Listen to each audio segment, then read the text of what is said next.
order and design. What do you mean by Correct? that? Huh? What do you mean by that? Order and design. What do you mean by that? Like for example, carbon. Am I saying that right? Yeah, Carbon. Dean, Okay. your mic is a little muted, by the way. I mean, Oh, I'm muffled. sorry. Is that better? No, I just have to I was talking to scream. D. I'll just There you have go. to scream in it. That boy got an old ass phone. No, but All right, hit me up.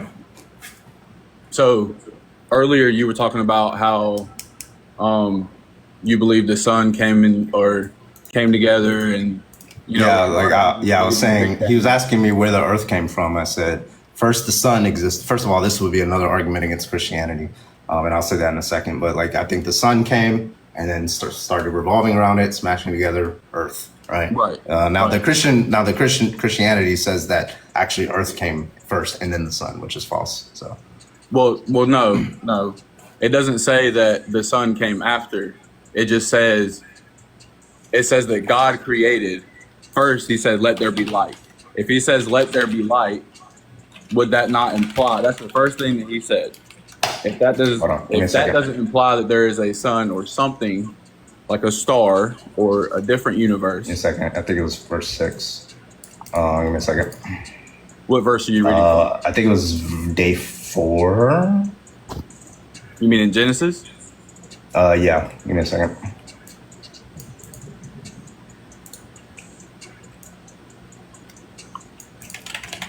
Well, Carbon's looking that up.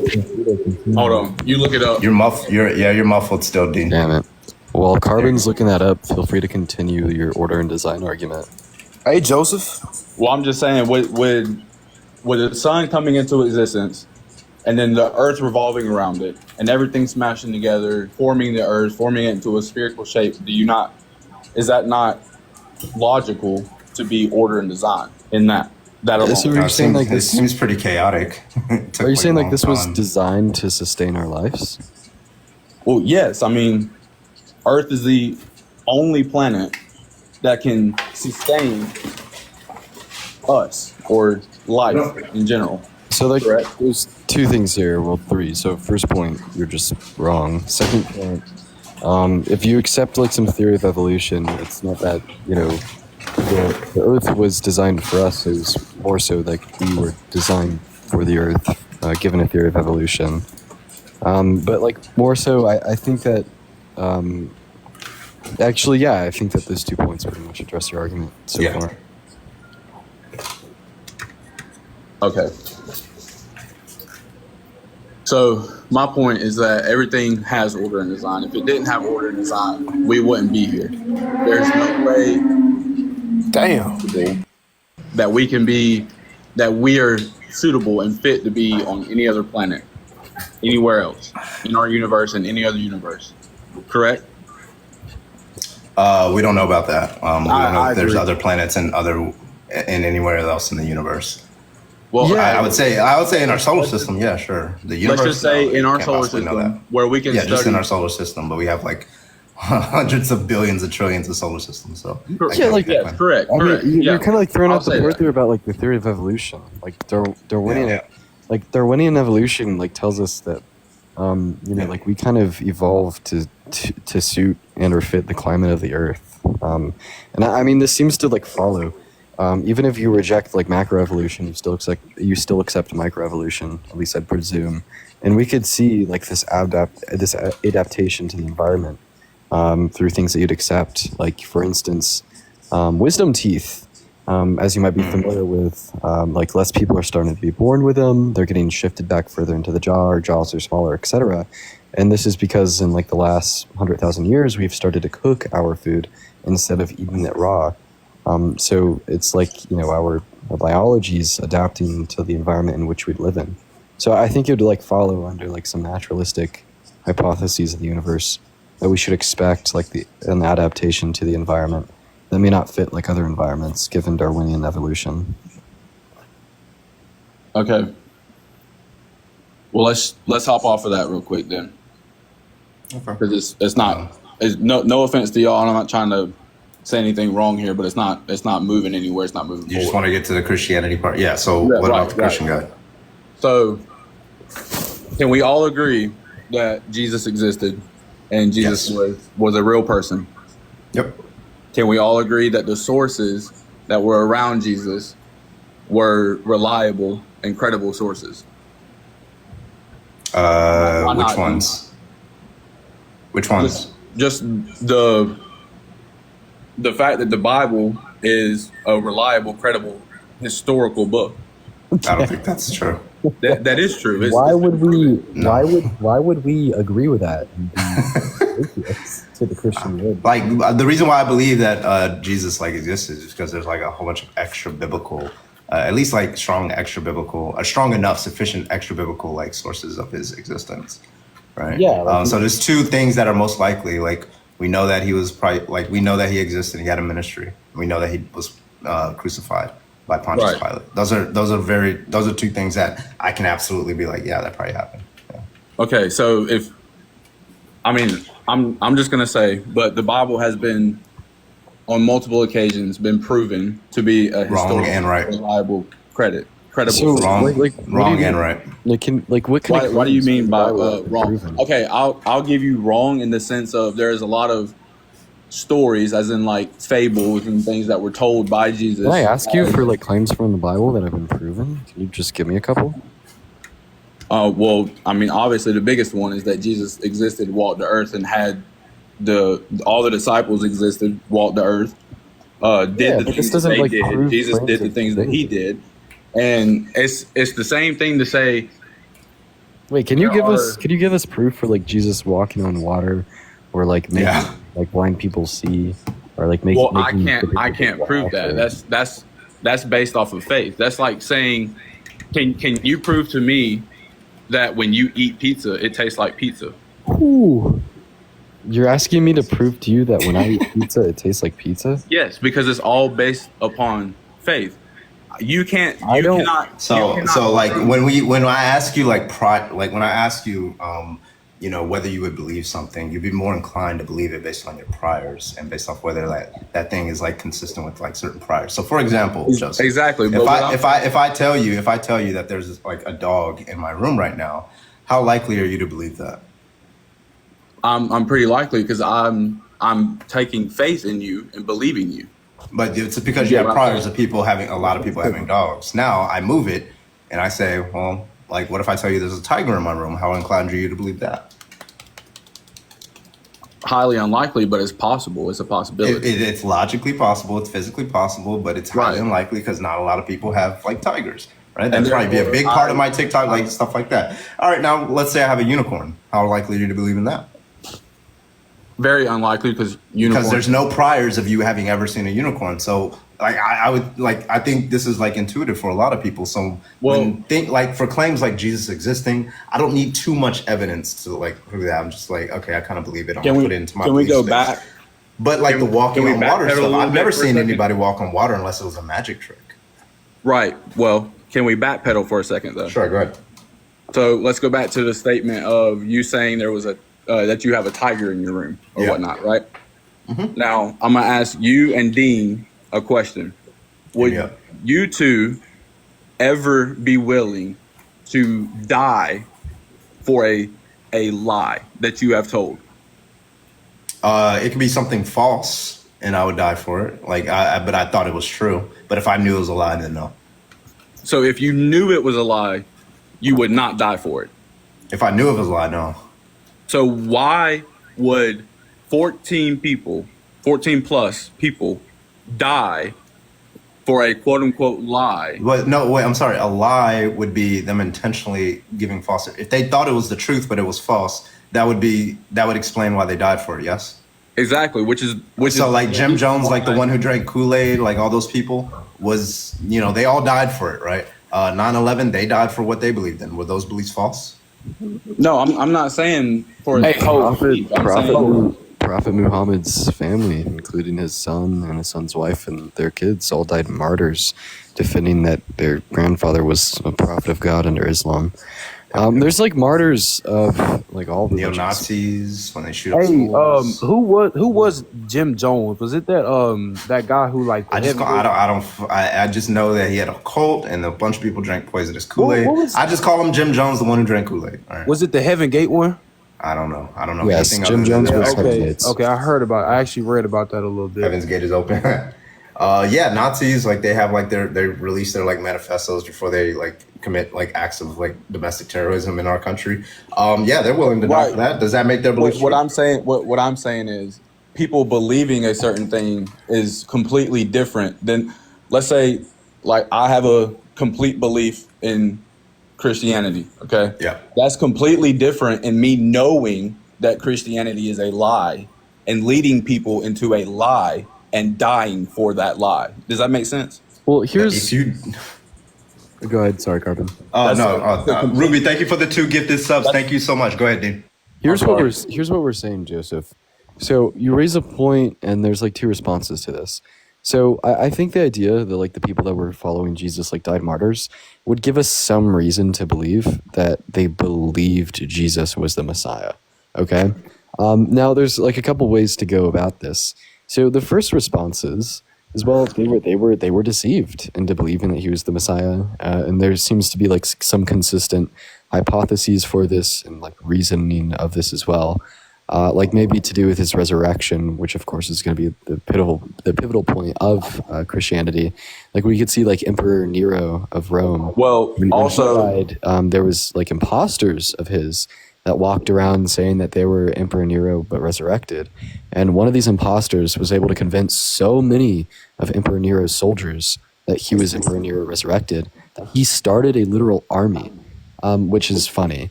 but that's There's the also difference resurrection between plans of, like- difference between him Can I and finish Jesus here? Christ. Jesus Christ's remains were never found. I don't even know what you mean by that. I'm going to go ahead and finish. And then the second explanation here is that, well, they did know it's a lie. But regardless of like what explanation we take here, we would know that either of these 2 explanations are more probable than not, even given your worldview. Because like you would reject Islam, even though like the family of Muhammad died martyrs defending that that Muhammad was a prophet. The same could be said for like other religions throughout history as well. So all things considered, this argument that, well, they died because of what they believed in is really unconvincing given the possible explanations for it, as well as like other examples of religions in which people have died martyrs of.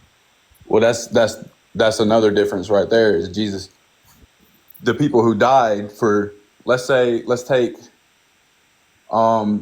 Peter for example. It's not the fact that they just went Jesus. off and died for them, right? Or for Jesus, right?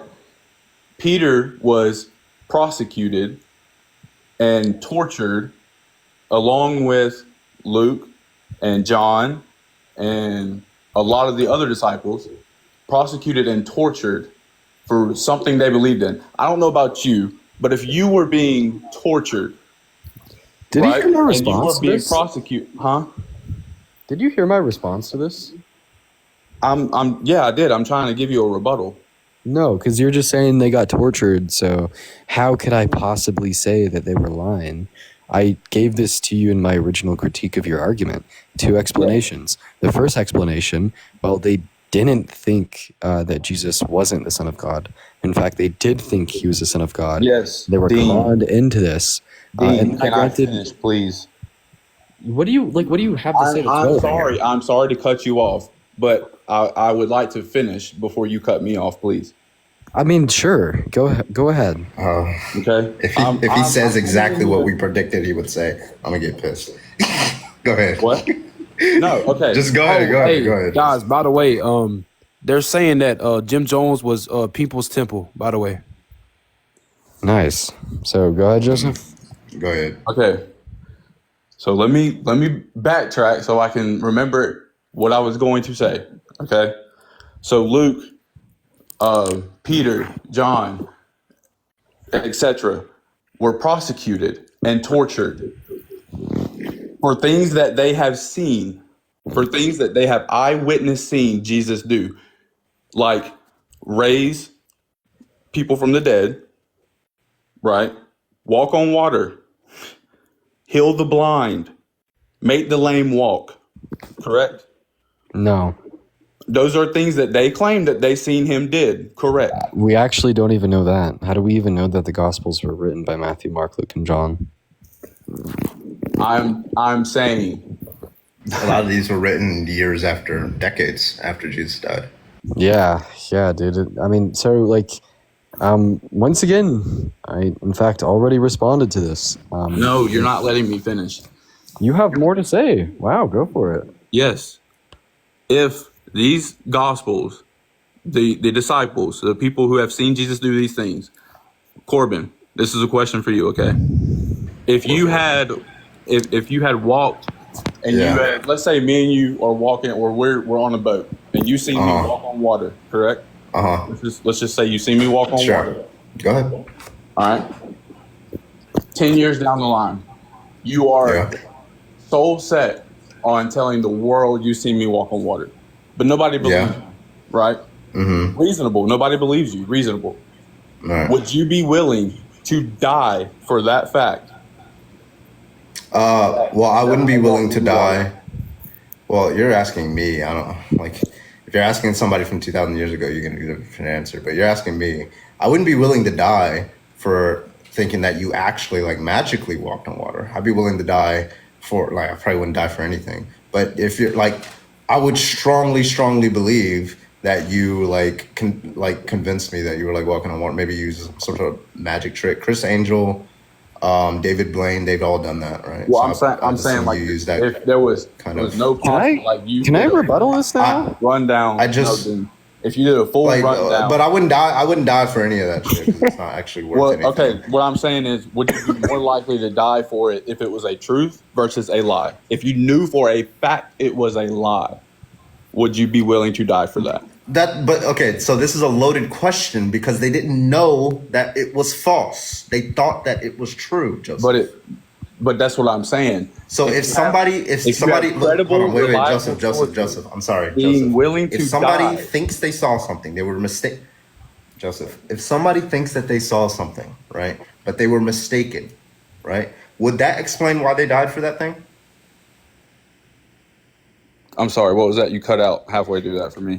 If somebody believes that they saw something that they did not see, they were mistaken, right? And then would that explain why they died for it? No, but it wouldn't make sense. It wouldn't make sense for multiple what's credible the difference sources. Between them what's the difference between somebody believing that they saw something and it actually happening versus somebody believing they saw the exact same thing and it not actually happening? To them, what's the difference? What do you mean? Like, what's the difference to them? It's the same thing. Whether it happened or didn't happen, they thought it happened. They believe that it happened. What's the difference? What's the probability of 12 people seeing the same thing happen? Hey, so this man 50 years ago, I forget his name. I think it was Joseph. This was like what, in the 1970s? He claimed to be the second coming of Jesus, and he was able to convince. Okay, do you have anything else to add on here? No, I'm just saying that is false. It is a false statement. Yeah, you're right. It is a false statement. Guys, what do you think happens after you die? Like, I'm just asking. I don't want to derail. Just go ahead, dude. Okay, well, I'll come back to that. So there's a man. His name is Joseph. I believe I could get you his actual name here in about 9 minutes when my laptop finishes updating. Anyways, in the 1970s, he claimed that he was the second coming of Jesus. And he was able to convince about 70 people of this fact. In fact, they said that he performed miracles. He did all these crazy things, and they were fully convinced that he was Jesus. Now, a couple of them actually ended up dying for him. And then those that didn't die for them ended up living. And those that are still alive today in 2024, a small minority of them are still convinced that he was indeed the second coming of Jesus today, right? So I guess more so my point here, this idea that individuals can be deceived into believe in a false narrative isn't incredibly unlikely. In fact, it seems like a very plausible hypothesis for instances such as a claim to being a god or a messiah.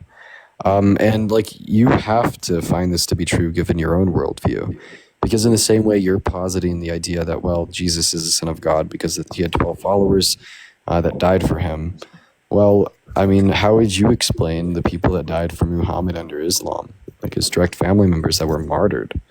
And very similarly, there's been plenty of other times this has happened throughout history. Like this really isn't anything new. It's just not a good evidentiary standard for proving divinity.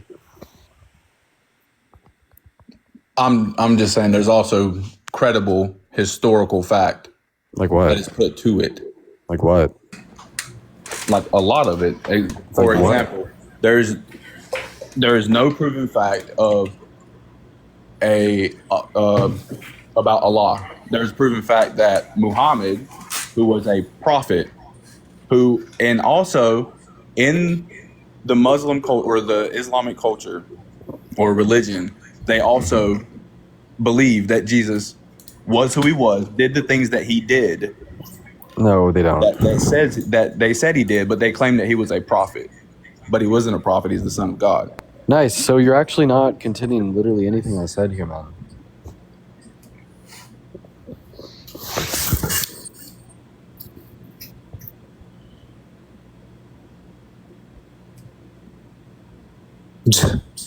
Joseph, you good? That's what he said. Oh, okay. Well, okay. You go ahead. I said you're not contending anything I said. Like how? Like how? You're saying Jesus God because 12 people died for him. This is a poor evidentiary standard for proving divinity because so many people have died for these other humans that they thought were divine throughout the course of history. I gave you one example of a cult leader who claimed to be the second coming of Jesus, in which people died for in the 1970s. I gave you another example of another big religion, Islam, such as Muhammad and his family that died martyrs. And then a huge example would be Emperor Nero from ancient Rome, who died, and an imposter had claimed that Nero resurrected, and he was able to get hundreds of army to follow him as the resurrection of Nero into war. This is like a very common theme throughout history, so it's just not a good evidentiary standard to prove the divinity of Jesus Christ. Can I ask you something, Dean? Do you only use credibility from other religions to disprove Christianity in particular? No, I don't. In fact, in my last statement, I not only use other religions to disprove the argument you presented, but I use historical facts from leaders of ancient Rome, such as Nero. I'm not Or just New talking Age about the cults, such as the argument one that I in the presented. 1970s. I'm saying Christianity as an entire religion. My answer is no. In fact, in the argument I just gave you, I use information outside of the religions. I'm telling you, if you were to go and do the research on multiple things that are if you actually read some of the Bible and read a good bit of it and did the Read more than research you. on certain things and what is historical fact and what has been proven to be historical fact.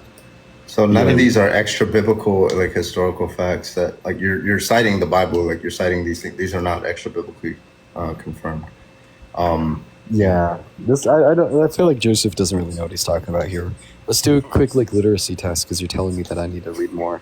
Do you know who Tacitus is? The what now? Do you know who Tacitus is?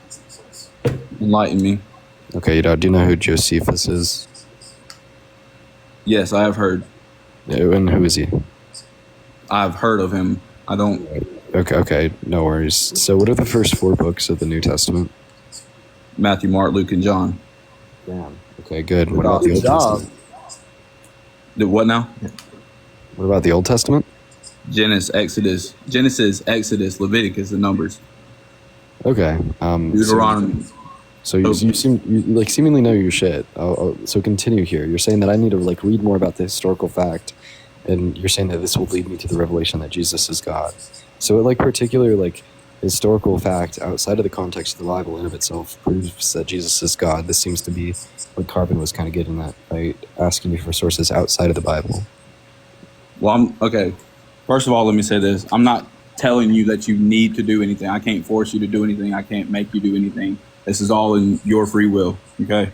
I'm just saying to better understand more things about it, there's more that has to go into it than just reading the Bible and then reading from other religions and then reading from pastors. Joseph, do you have an argument or not, bro? Dude, please. Can you let me finish anything that I start? You're not telling us anything of relevance here. I'm sorry. I came on here to talk to Corbin. I don't even know who this Dean kid is. His name's not Corbin. It's Carbon. Hey, I'm Corbin Blue. We're all light skinned. I'm sorry, Corbin. That's my bad. Well, Anyway. Joseph, I agree with you. So that helps you. You're just telling me I need to read more, bro. I did read more. And I need to read more too. I'm not saying that. Do you have an argument or not, Joseph? I've given multiple arguments. You've given no argument. How about I give one now? Go ahead. Uh-oh. Well, I want to make sure that's okay with Carbon. Yeah, go ahead. I know what it's going to be, though. I'm kind of taking a new route now. Oh, yeah? Yeah, so Joseph, why does God allow, for evil? Why does God allow for evil? Yeah. Okay, this is very complicated. Okay, so God has given us free will. He loves us. You know what? Because we cannot. Hold on. It's complicated. It's the most obvious answer. Hold on, DL. Got you. God has given us free will because He loves us. You cannot have love without free will. Let's say God gave us a life and He has it set stone. We can't do this, that, or the other. We cannot choose anything. We can't have no moral absolute for ourselves. God sets and gives us our own set life, right?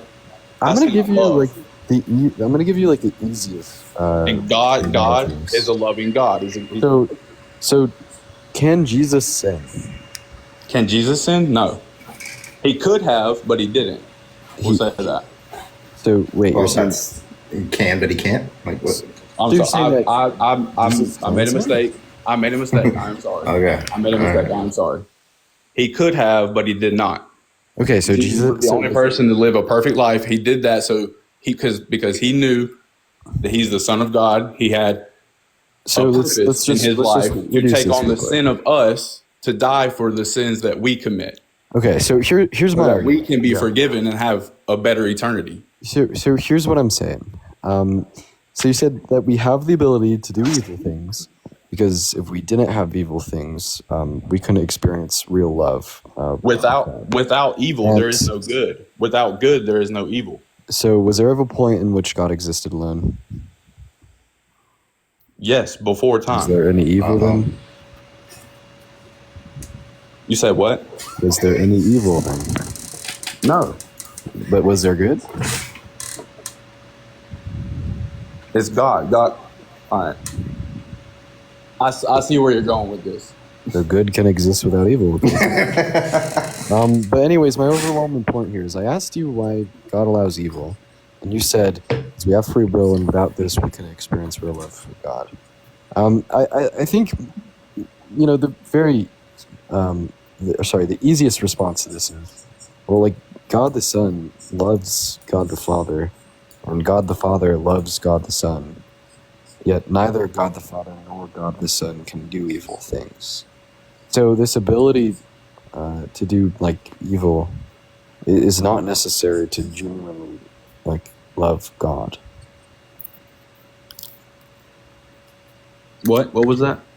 That last part. So God the Father and God the Son love each other. They have a genuine loving relationship. Yet neither of them have the ability to do evil things. So having a loving relationship is possible without the ability to do evil things. So given this fact, your explanation in the Holy Trinity, God the Father, God the Son, and God the Holy Spirit, they're all separate but one. Yeah. I don't think this explains their loving relationship between one another in any special way. Mark, thank you for the $6.66 Cash App. Appreciate you, Mark. Thank you so much. Mark, the point here, Jesus loves Father loves Jesus, but neither of them can sin, and they have a genuine love here. Well, that's what I went back on earlier. I told you I made a mistake, and Jesus could have sinned, and he could have done wrong if He felt like He wanted to. So that's actually because He knew that He loved us. I don't think so. So you're saying God could sin, but He doesn't? No, I'm saying God sent Jesus. Yeah, so you're saying God could sin. His God son. could sin, but He doesn't. You're not listening. How am I like wrong? You said Jesus is God, and Jesus could have sinned, but Jesus didn't sin. So in other But I words, told you God could sin, but he doesn't. they are three in one. They're three separate beings. Do you But think Jesus is God or not, bro? Jesus is God, but Jesus So is God also could the sin, Son but of he God. doesn't, right? When Jesus was on earth, that was the human form of God as Jesus' son. That's when they Oh, are sweet. separate. So follow me here. That's You when would they are agree with two me. separate beings. So you would agree with me here. You think God could sin, but he doesn't, right? No, I'm telling you, when Jesus So God can't walked on sin? earth, when Jesus So which one is walked it? on earth, Can God sin or can God can not I sin? finish? Can you stop Well, cutting me off, please? you need I'm to trying to be ask. respectful to y'all. You I need to really am. ask. You need to ask All if I ask is the Jesus same can in sin. return. I'm just trying to be respectful. Yeah. You need to ask if Jesus can sin or not. That's You think that's what I'm Jesus is trying to get to identical to tell God? you. Yeah, What but was that, God dude? is the ever being presence. Jesus is the human presence on earth. So Jesus is not. So is Jesus identical to God? Well, or that's is what he's Jesus trying to not say. identical to God? Millie, I think that's real insensitive. But anyway, what was that, Dean? Is Jesus identical to God? Millie said something funny. So is Jesus identical to God, or is Jesus not identical to God? I'm sorry, you made me laugh, man. Yo, that was. Is Jesus identical to God, or is Jesus not identical to God? They are, but you're not. They are. So just to clarify Oh my here, goodness. when you Can say you let me? Can you listen to me for 1 second and just I take soak understand this what you're in? saying here, just yet. So So this, just to if you catch up, understand, just let me. what I have been How saying, are then we repeat it having back to such? me and tell me. Yes. So Tell me what I've been saying. yes. So you were saying that Jesus, when he was on earth, could sin, but he simply chose not to, and he chose to live a perfect life. So just I'm clearing your stance up here. Essentially, you're saying that God could sin, but he doesn't. What did I say after that about what was my rebuttal to you when you said could God sin? What did I say after that? You didn't give one.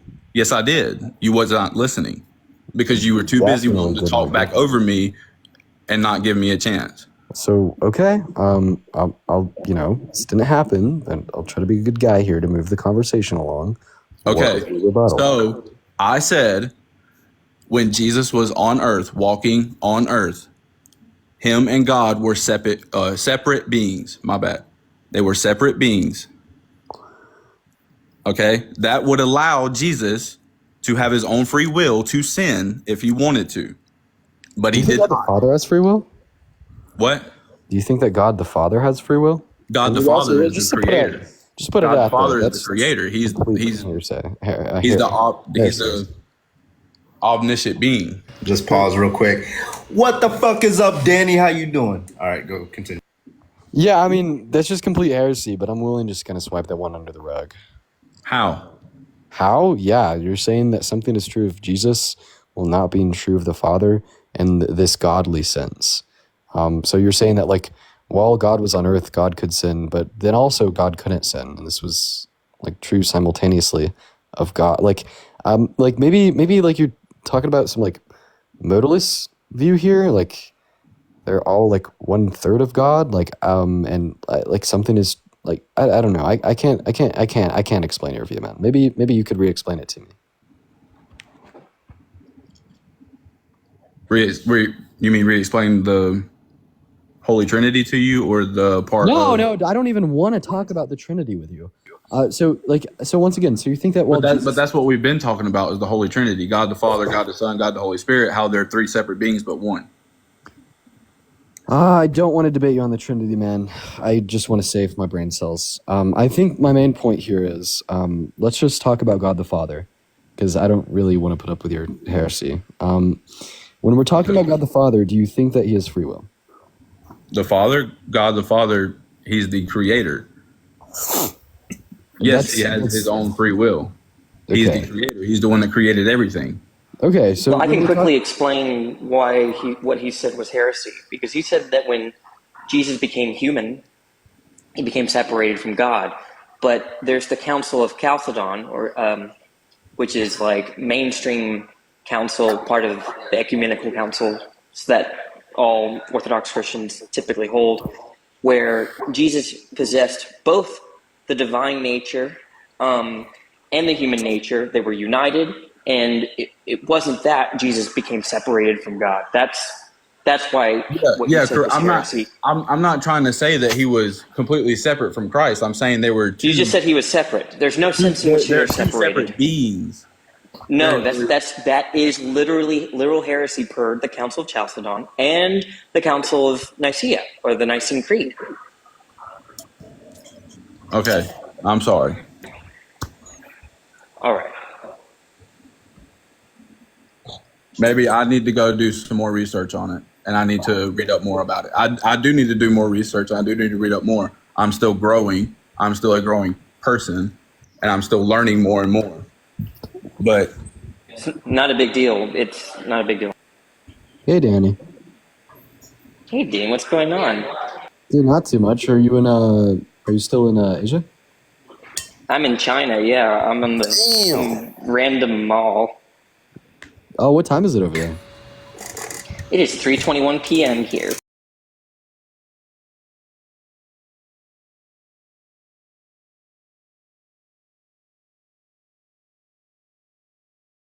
Shit's got to be cool, don't it? You get used to it, man. You kind of get used to it. So, the Y'all beauty. continue. I look at the trees, you know. Hey, Y'all should just continue. Don't, them trees is nice over whatever. there, I bet. Yeah, trees therefore God, apparently, Dio. Hey, man, it's better than Texas. Any? Yeah, I'm from Texas. All right, Dean, you were going down a line of. Yeah. Anyway, like Danny, for calling yeah. out heresy, heretic Joseph. You. Anyways, so I don't think that you have to have the ability to do bad things in order to have free will. So like earlier when I asked you, well, why do bad things happen? And you said, well, because we have free will. I think that God could have given us like another version of free will that wouldn't entail that we'd have like the ability to do bad things. So like, what are your thoughts on this? Do you think that in order to have free will that we have to have the ability to do bad things? I really think it depends on certain things, and there are messed up people in the world, yes, but that's also due from their parents or grandparents or other people around them, what impact they had on their lives and things of that nature. I want to ask you something though. Have you ever in your lifetime done something bad or done someone wrong to either benefit yourself or try and help or benefit a different person? Yeah, I have. In any type of way. I don't think you really addressed my question. Do you mind if I ask you it again? I'm trying to get to it is what I'm doing. So just to clarify, can you repeat the question that I asked you? You asked me if we have to do bad things in order for us to have free will. I asked Or you. not bad things, but I'm sorry. Go ahead. The ability. If I got it, I the asked ability. you if having the ability to do bad things is some necessary property of having free will.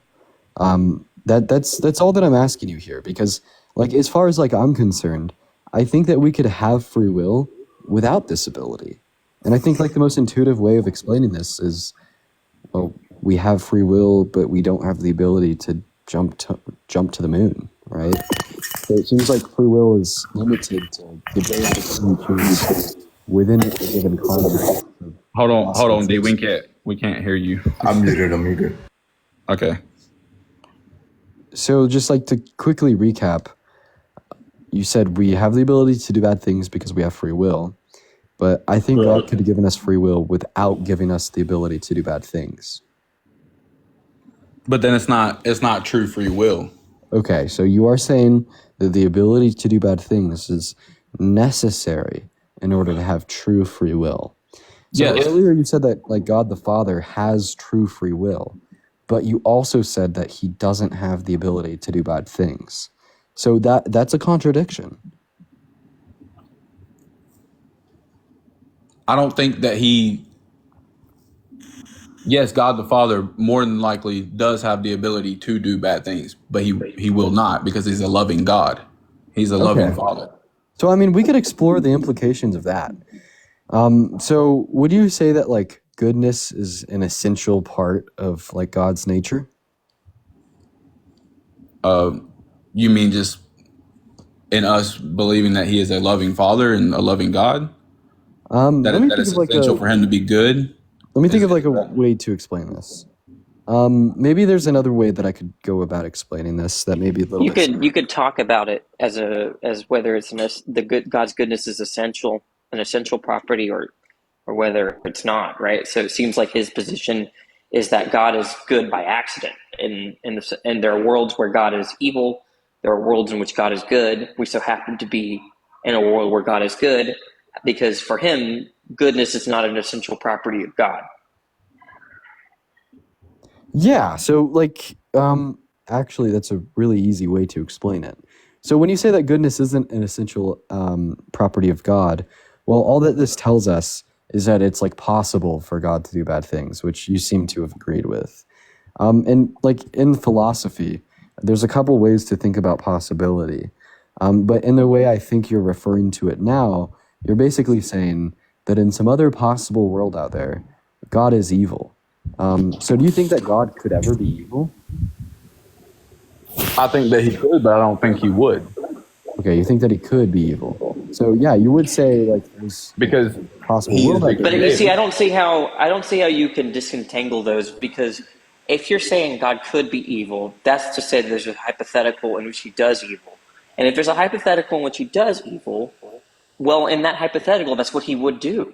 So I don't really understand this. You're not the only one that But that's does all that this. is a hypothetical.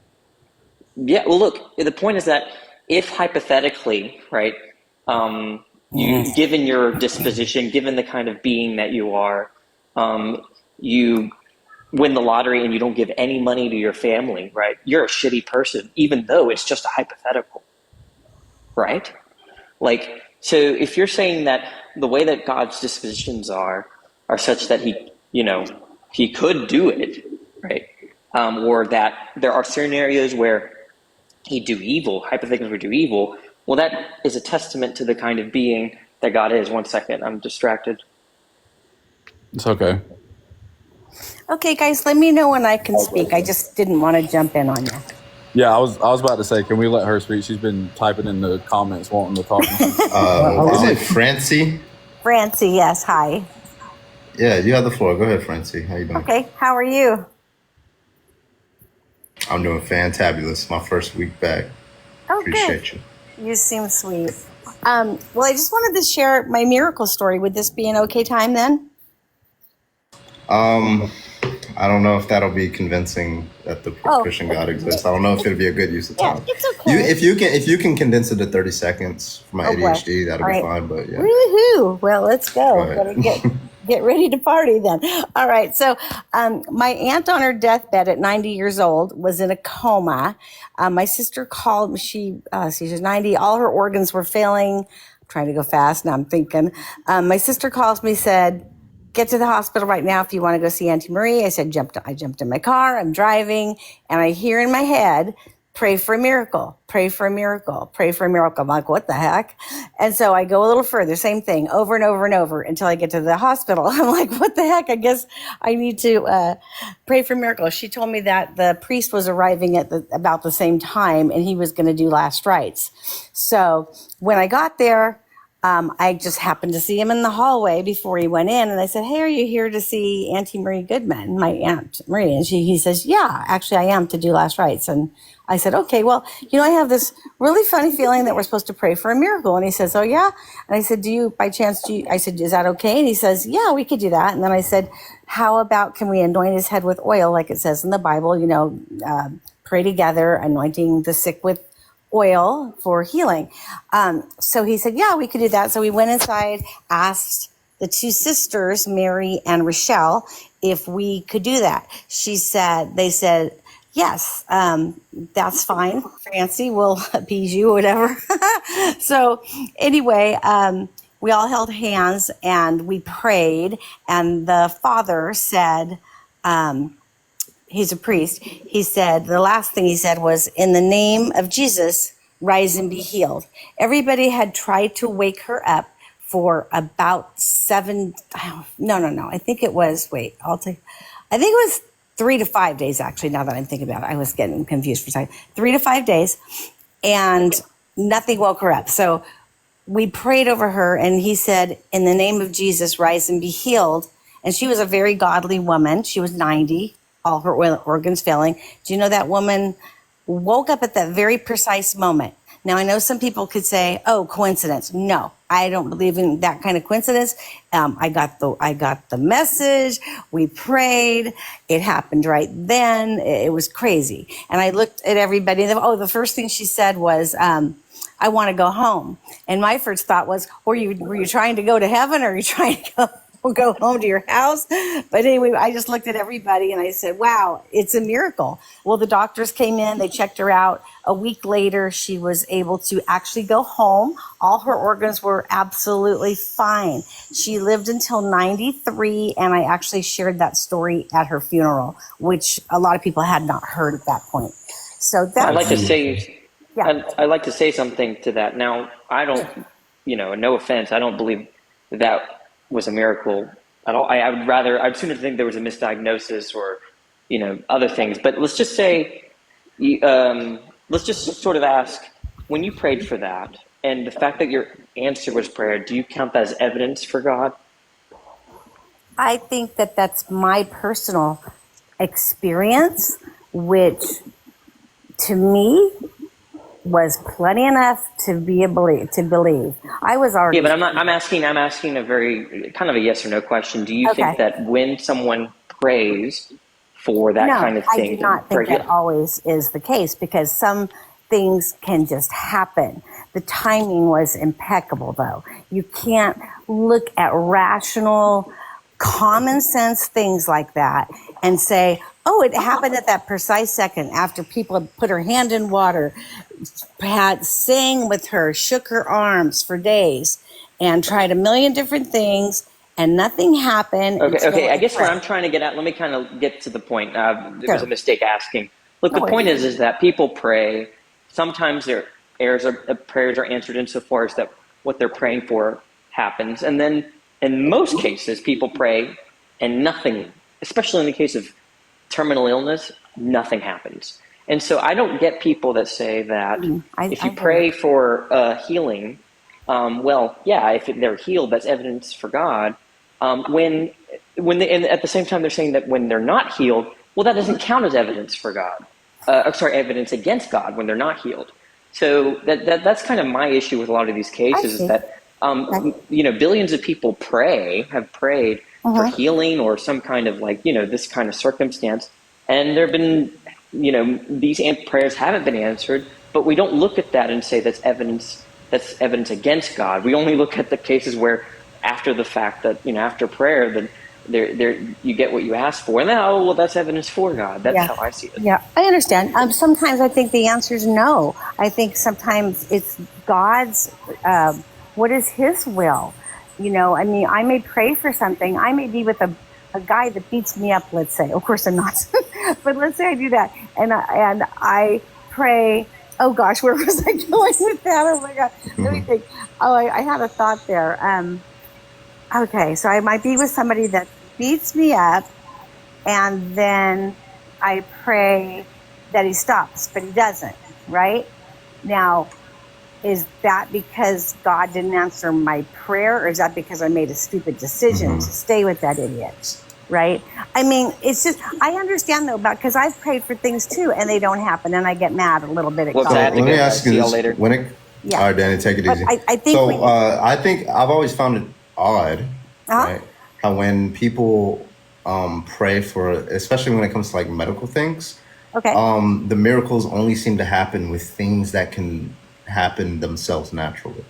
For example, cancer can go away naturally. Cancer can go away naturally. Diseases, sicknesses, they can go away naturally. But there are some ailments that literally cannot go away naturally. For example, if you're a veteran and you gotten your arm blown off, that's just not going to grow back. So what I would say is it seems like God is only healing things that just can happen without divine intervention. It just happens biologically through the biological processes. But I've never seen an amputee get their arm repaired. It seems like faith healers, for example, seem to shy away from those kind of healings. would you say that if you were an amputee and you've been praying and praying and praying, and someday randomly you get sent a like a high tech brand new, let's say like the arm, like you said, they have I don't know what they're called. The bionic arm, yeah. Yeah, basically like a bionic arm. Say randomly you get one on your doorstep and it has a note saying it was like, well, that I mean, because send you this or whatever. I know how to build one of those, right? Like that's not like too surprising to me. I'm talking about like my arm physically growing back, right? I've never seen that happen with anyone, any person. So that would be good evidence for a God. If not like some bleeding edge technology that we haven't heard of. But like if somebody prayed and like the next day their arm's back, then I'm like, okay, that's going to be some evidence, strong evidence in favor. Yeah. But it seems to be. I did see a Christian video one time where this kid was sitting in a wheelchair. Now, whether these examples are real, I don't know. All this, I think some things are real. I think some things are fake. So I'm just, a realist. I don't believe everything I see. So I did see this kid. His leg just started. It was short. They showed you. They pulled his feet down, put them together, and he was a good 4 inches shorter on one leg. And they kept the whole church kept praying, and literally it started moving, and he could feel it. And then he got up and walked.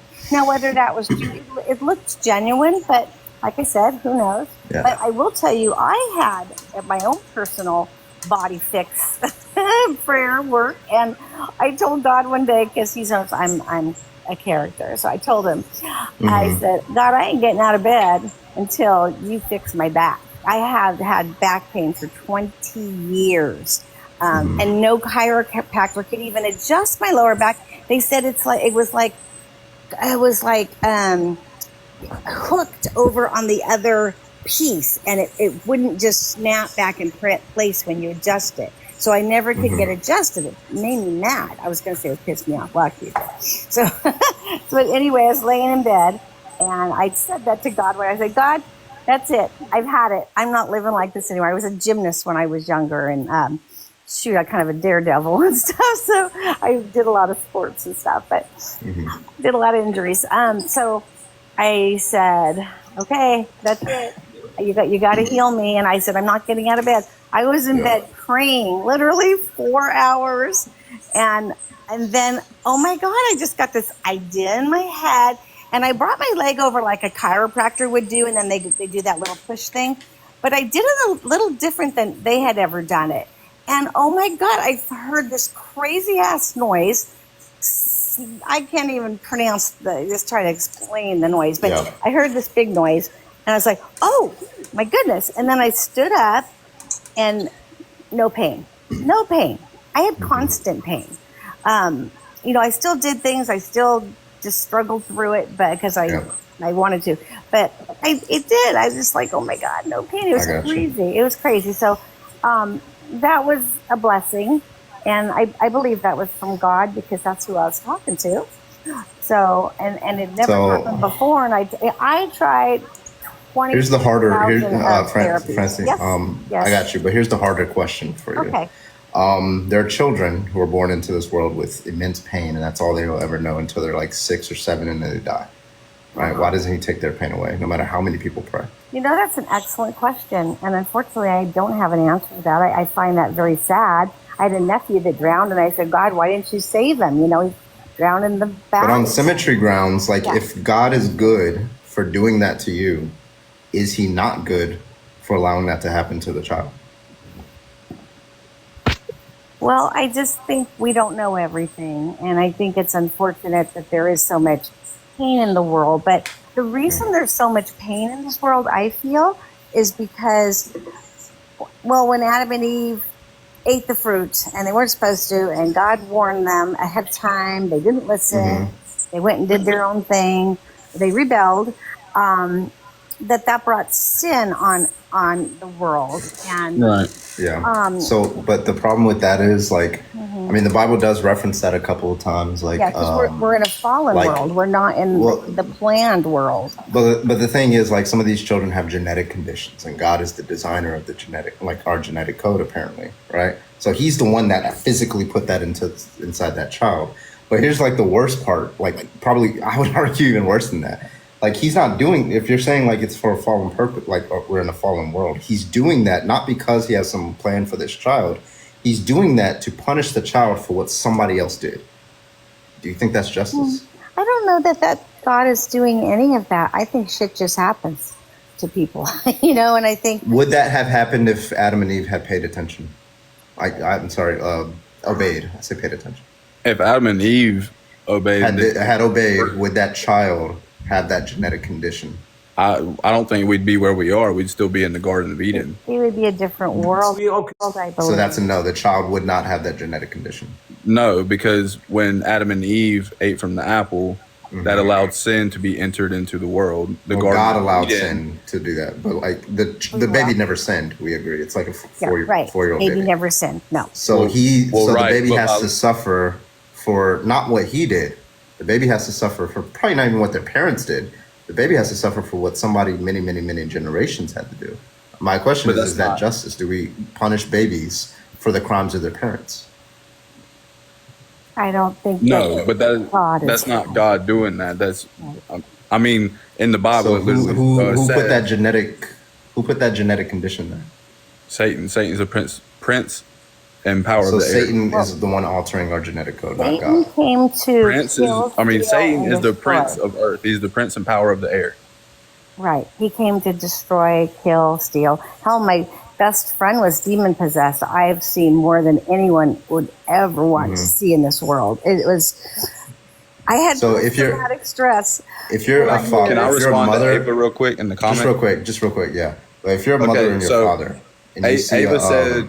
Oh, I'm sorry. Go ahead. I thought you were telling me real quick. That's my bad, man. Yeah. Ava said, but God is the one who set that system up. So God gave God's angels in heaven when He created heaven. He created heaven and earth. This is Genesis. He created heaven and earth. God gave His angels free will, just like He gave us free will. So when Satan is Lucifer. Lucifer was one of God's right hand angels. Lucifer thought that he was better than God and thought that he could take the throne and take over whatever. So God banished him and sent him to hell. And that's where hell is created. Hell is Satan's kingdom, basically. After Adam and Eve ate from the apple, God took the Garden of Eden from them as punishment, along with giving Eve the painful process of childbirth because see, in my interpretation, the Bible is meant to be read and interpreted on how you feel about certain things. You know what I mean? Mm-hmm. I don't necessarily think it's an apple or a fruit that they ate from. I think it was sex. I think they had sex. Oh, okay. Adam and Eve being. Damn, bro. It's meant to be interpreted on how you believe. I mean, it could have been a fruit from a tree. It could have been. Listen. If somebody was coming up to you, if you had like a little 1-year-old baby, and somebody had like this syringe, and then the syringe was like a little gene therapy, and it's gonna give your child like this, your very healthy child, like this very painful genetic condition, and they're just gonna die in like 5 years, right? They're gonna be in pain the whole time. Presumably, you would stop this evil person from doing it, right? Sure. So it would be a good thing for humans to stop him, but it might not be the best thing for God to stop this man with the syringe. Well, if God because he has like a greater plan, right? Well, if God chose to do whatever He's going to do, He'll do it. If He chooses not to, He doesn't. I would. That means if He chooses not to, that's the better option. No. No. Oh, wait. I got myself. Yeah, if He chooses not to stop this person with the syringe from injecting your child, that was the better option than him stopping that child. I think it would be great if He decided to stop it. But it would be greater. But given the fact that He didn't stop it, we know that must have been a greater decision. Well, that's like going on to say. I'm gonna go ahead and hypothetical. Appreciate you for that's like going on to say another right, hypothetical of what if that child was to grow up to be the next biggest serial killer, and because of that child's death, that didn't happen. It's just a hypothetical. Yeah, I mean that's actually what I'm glad you brought that up because that's actually what was the whole thing with A lot of people talk about like the Amalekites in First Samuel. Was it First Samuel 15? Where God, commands people to like unalive a bunch of people, including children and infants. Right? Yes, because they were leading astray and leading other people. Not the infants, though. No, but the infants would have been grown into that culture. Do they have free will? Yeah, I mean, yeah, they do. So they can make their own choices and choose to come to God on their own opinion. Why would? But if you are grown into, let's say you're grown into a house of 5 people who all believe the same thing, and you're grown into that same house, and you're never allowed to have any other social interaction between. I know this is. Does that happen now? Like that happens now, but God didn't kill them as children, right? No, but that's not. It's not the same thing because this is a whole entire culture of people. Like even if there's not a whole entire culture of people, God knows that somebody's gonna go out and like shoot up a school. He knows that's gonna happen, right? So why not unalive? So why didn't He unalive them as children? Maybe He wanted that school to be shut up. I don't know because I don't know God's plan. Do we think that those children in those school shootings were gonna grow up to be evil, and that's why it was justified to unalive them? No. I'm not saying that every child that has been that has died at any age for any reason was going to grow up to be a bad person. I'm just saying I was saying that was a hypothetical, just like how you were trying. But you're saying like that would be justified killing. Like if a child is going to grow up to be like no. It's still not justified. If it's not justified, then God wouldn't do it. So we wouldn't. This wouldn't like apply. But you're assuming that goes back. Yeah, you're assuming God did it. You're assuming God did it, and well, no, I'm not assuming God did it. I'm assuming because if we're gonna say that it's good, whatever good means, to stop this evil, right? That's a good thing. If God only does good things, God is going to stop that evil. He doesn't stop that evil, therefore He didn't do a good thing. Well, we live. Remember, that's going back to me saying. World. Yeah, that's going back to me saying that Satan is the prince and power of the world. He's the prince and power of the air. That's in the Bible. Yeah. So I'm sorry. So He has control of that. So in that school, is God there with those children? He could be. Yeah. Could be, or is He? He could be. Well, Jesus said He is because He is everywhere. He's omnipresent, right? Yeah. So He sees what's going. He's next to this child as a 5.56 round is heading towards him. And He could stop that 5.56, like deflect it like 45 degrees. But He chooses, I'm not going to deflect that bullet. Why? Because Satan is the prince and power of the air. What does Satan have to do? He's more powerful than Satan. He could just like destroy Satan. Right. He is, and he is going to. Well, that battle is already won. So he's like, okay, so this bullet is traveling towards this child. Like, and he's like, Satan's right there. I'm going to destroy you, Satan, somewhere in the future. Like the reason God gives us free will is because He loves us enough to like. I don't know if you have a true open mind about all this or not, or if you just are heart set on denying this till you die. Yeah. The problem of evil is a bad thing. What now? Yeah, the problem of evil is very convincing because when we define like things like good and evil and stuff like that, if they're going to mean anything, if you're going to index them to God, what it means to be good, that means God would do that thing as a moral agent. Otherwise, you're just using two different definitions of good. If I give you like, for example, like hypothetical, if I give you a watch and it like stops time and you're over there in Uvalde, the Uvalde Robb Elementary School, right? And you're right there, and you pause time, and you see a bullet, and it's like hovering in air, and everybody's frozen except for you.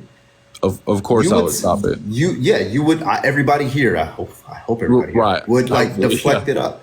But if we're gonna say that would be a good thing for you to do it, what do we mean by good? Do we mean Jesus would do that? Jesus would do that. But if Jesus would do that, like that, it's good. Why do? That means that God not doing that is not good. Because God is giving Satan the rule over earth. He gave Satan the rule over earth. That's in the Bible. Okay. That's actually correct. Well, let's add to that. Okay, so you guys have heard of the Uvalde one where all the police were just waiting outside while this guy was slaughtered. Yeah. Okay, so I would make that like akin to them. Like they're just letting this guy like go out and unalive these children, right? They're like, oh, this is his school now, right? Presumably you would stop. It would be good to stop Satan from doing these things, right? Or would it not be good? It would be It would be nice, good. but yeah, it would be nice if that happened. But we just wanted to clarify that when we live in a fallen world and Satan is basically running the world, and Jesus comes and says, be separate from the world, follow me, and you will live forever in paradise. Right. You know, that is your reward. Keep separate from the world and its evils. And He is sadly, giving there's us the evil, and choice. it's going to happen. It's going to happen because we're in an evil world. So there's just no debating that. It sucks. But Jesus is coming, and that's our hope in a Savior. That's going back to me about him giving us free will. The reason why he gives us free will is because he loves us so much, to the point where the people that have heard of him and know of him and study of him, people like you, I don't mean this in a bad way at all. I promise. I don't mean to hurt anyone or I used to be a Christian. go at I read the anybody. Bible. I had a feeling. So, yeah, this You is have a what I'm kind saying. spot. So the reason why Jesus or God gives us free will is, I almost left alive, is because he gives us he loves us so much to where if you don't want to be with him, if you don't want to if you don't want to know him and love him forever, if you don't want to be by his side or want to believe in him, like for example Islamics who don't want to be with him, they deny him, they believe in a different God, a false God, then he gives them that free will and he tells them, yeah, you won't get the opportunity to be with me. Because I understand the concept of like free will regarding like your mental states, like beliefs and stuff like that.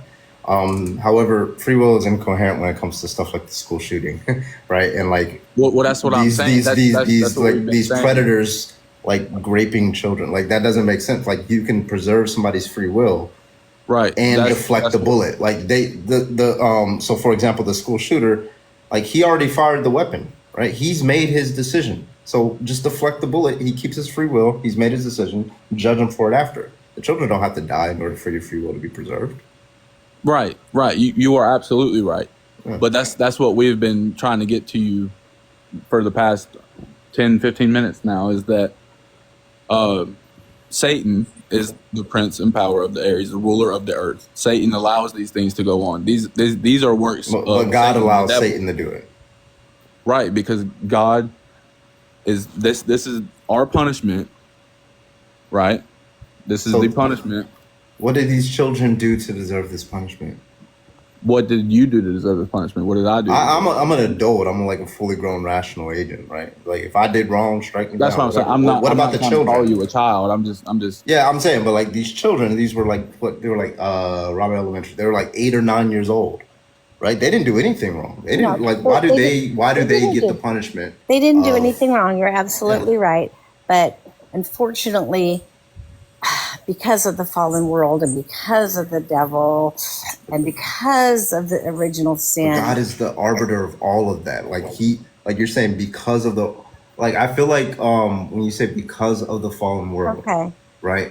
Well, I feel like that. I feel like that in a they way failed. infantilizes They God. failed. They failed with their free will. The snake tempted them, and that was it. Yeah, like like if I Carving. create like an AI, right? Let's say I'm creating a large language model, and I know once I click that enter button, it's gonna go out and like shoot up a school, right? Like, I know you're gonna fail in your free will. Let's just say I give it free will, whatever that means, and I know it's gonna use its free will to go up and shoot up a school. I'm just not gonna press enter. You know what I mean? Like that. I feel Can I like ask it'd be you better. something Hit me that's on that. kind of off topic, but a little. It's kind of personal, but I mean, you don't have to answer it if you don't have to, You're all or good. if you don't want to. Can I ask? You said go ahead. you said you were you were Christian before. Yeah. I'm just wondering, like, what led you astray and like That was my made you not question. want to believe into. Yeah, so I don't know. I just got older and I started analyzing things a lot more. So What- like the what reason why I was church? Christian, What church Huh? did you go? What church did you I go went to to? the Christian House of Prayer in Killeen, Texas. Okay. One of the bigger churches. Yeah, so like they what was I gonna say? Fuck. Yeah, I kind of grew up in that church, and yeah, it's just like my parents and like my community, everybody I knew was Christian. Go to Did your church, parents like, divorce? Did your huh? parents divorce? That was a lot later. Yeah, that didn't I think really that was a impact little me in too any way. personal. Oh, sorry. Not really. It didn't really impact me. But Okay. yeah, because they were like military, so like I don't know. I just got that. I get that. I hear things and in my head, and that was one of them. It just popped out. yeah, they're happily married now. But Oh, good. yeah, That's but right. yeah, so like basically, yeah, like when you grow up in like that community of like Christians, you go to church and stuff like that, and went to the preschool church, I went to the like all that stuff, right? Yeah, I just kind of believed it. And you know, I'm a child, I'm gullible, so I just prayed and stuff like that, and believed Jesus was risen again, all that stuff. I Okay. think it was once I left the house, I started analyzing things a lot more. I wanted to become more scientific minded. I went to the STEM field, and I wanted to kind of like reevaluate like my belief system. And I discovered, you guys might take offense to this, but I discovered that when I was praying, I was very probably just talking to myself. And when I was, you know, like all these things that I believed, I didn't feel like I had a rational justification for it. So But I that's another rejected thing it too. altogether. Prayer Yeah, amen. without faith is like Well, I unbelief. had faith, right? It was after that I realized I'm like, okay, Did you read your Bible? all the time. Okay. Was there some particular event that You guys are triggered? gonna keep trying to find some way. I'm telling you, it is literally just me using my rational faculties. And it's Okay. because I was very scientific minded. I wanted Okay. to lay things out. And I discovered using the laws of logic, this is just not the thing that I don't think this is like a rational belief system I'm to not have. trying to I find didn't have a anything. way of I was just genuinely curious, just I wondering. got you, but yeah, and also I didn't have like a way of discriminating this against like other religions like Islam and stuff like that. So there's a lot of different reasons, and then once you get there, you start realizing you start seeing things in the context. Like for example, you start looking I guess when you're a Christian, you're not looking for like contradiction. You're not looking for things that could prove you wrong all the time. The smart ones, the theologians, the apologists, maybe they are, but most people, like the average population of Christians, are not looking for what could prove them wrong. So I did that, and that's always been who I was. I looked for what could prove me wrong. It was like instant like that. Okay. Did you two things I wanted to mention on that. Yeah. Have you heard of C.S. Lewis? Yeah, I've heard the name. What was the book? Okay. Well, C.S. Lewis, he was an atheist, and he set out to disprove Christianity. And in the process, he said he found so much evidence that he ended up becoming a Christian. But What was that the was, evidence? well, just all the evidence. There's tons of evidence. There's the evidence. I've heard that, like pretty much all the arguments, so like almost all of them at least. okay. But Well, the first thing Have I you want read the book? which one, Narnia? No, Carbon. The book that she's talking about. Well, I saw somebody type Narnia. So I didn't know who Oh. C.S. Lewis is. It sound like I saw CL somewhere. C.S. Lewis. I figured that was C.S. an author. Lewis was a children's book author. He wrote the Chronicles of Narnia. He was also a Christian apologist. He wrote Mere Christianity, the Screwtape yeah. Letters. Yeah, and I liked Chronicles of Narnia when I was a Christian. I was like, oh, there's so much like Christian stuff in here. It was like, it cannot come together all by itself and form life. So if there was a Big Bang, it was creation. wait, what Because- science Wait, says that? What science says? No science says that. Zapparino, thank you for Oh, the no, 7 months that's prescription. Yeah, no science I think- says I that. think Like she's for referring example, to like another theory. the theory of abiogenesis, for example, primarily the one with primordial soup. There's no like we don't know if that theory is true. It's the theory that has the most like smallest bit of evidence supporting it, but we don't know if it's actually true. However, do you it believe has. that? Do you believe? Wait, hold on. So just real quick. Oh, go ahead, honey. I'm It sorry. has no contradictions in it. It gives a detailed account of how it could happen, where you have just basic like atoms and molecules coming together, and over the course of time, it gives you the steps for how exactly life could form in a self-replicating way.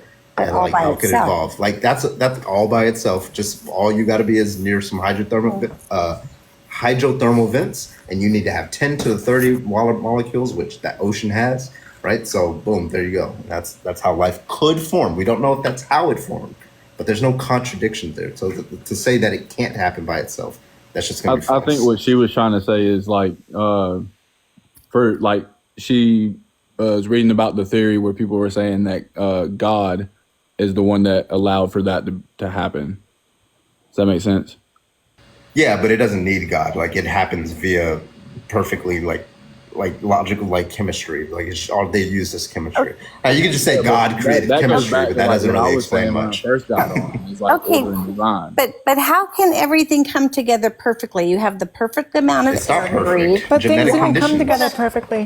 Like, You it took have so the long of perfect trial and amount error. of There's like gravity. so much death and destruction in the past 4 billion Yeah. years of this, like 3 billion years Yeah, of this Francie, earth. like It's so 99% of all imperfect. species that have ever existed are extinct now. It's so He's bad. talking about Hi, the Ava. creation of Earth and the universe and But it's not everything. perfect, though. It's I definitely mean, like people get if the cancer from the intent, sun. for example, the perfection is to align with some standard. So if the standard is a human, right? Even us humans, we're not perfect. We have so much genetic diseases. We have eyes that don't work. We have Yeah. legs that don't like just grow up, like don't work. We have people with arms on their backs. Like, that's not perfect. If that's like the intent is to have two arms, There's it's no not going to be one human perfect. being that is perfect. Yeah, Perfectly that imperfect. proves it false. That's proof it's false. That she said that it's perfect, and it's not going to be perfect. No, I mean like perfect. Like if there was, if She's there talking was, about the conditions for us to even be The here. conditions weren't even perfect. Like it could have like fast tracked a little bit, but like perfect for what? Just life? Like no. it Okay, could so have like, okay. Yes, for Try to life. For try to let life. me but it speak. could have been perfect for Just a anything else. second. Then, like, it's perfect for oxygen in there. It's perfect for CO2 molecules. Right? It's perfect for a lot of things. Like, if you want to Exactly, and that we way. But as it's definitely humans not need perfect those for things. life. Like, you go all over the world, you just die like instantly. Yeah, but it's the perfect set for us to be, for us to live. Yes, we will still die. Ultimately, everybody is going to die. You know what I mean? Unless Jesus comes back beforehand. I'm getting on that train. Wait, I have a question. Yes, ma'am. If like God designed like the world for us to live in, why did he cover over 70% of it in undrinkable water? Are you talking about the Great Flood? Or No, are you I'm talking about about like the the current ocean? world. Okay, I got you. I'm talking about the fact that we can't live on over 70% of this planet. But that's the thing that I mean. You claim that water's undrinkable, but it is. That water can be filtered and boiled and Yeah, it needs to be be filtered. made It's not inherently into drinkable. drinkable water. Yeah, you have to use you have You to had to use use like a whole bunch of technology. technology Yeah, we in didn't order get that to do Yes, so. technology but until that like the water is 21st also People like century. even that water is 100 years also ago wouldn't perfect have been. and fit for There were whole less bunch people of to for a whole have to bunch of drink. life Yeah, but why to didn't God live want in to make that it water for us to drinkable also though? eat and to learn upon. But could What you was that, Ava? imagine? Oh, sorry. What'd you say? I was saying also that 70% of that water is also a perfect fit for a lot of the life that lives inside of that water Yeah, but Was doesn't that we can eat wait? yeah, upon. was Yeah, Earth but why does perfect God for care about that? Neanderthals? Was it perfect for Neanderthals?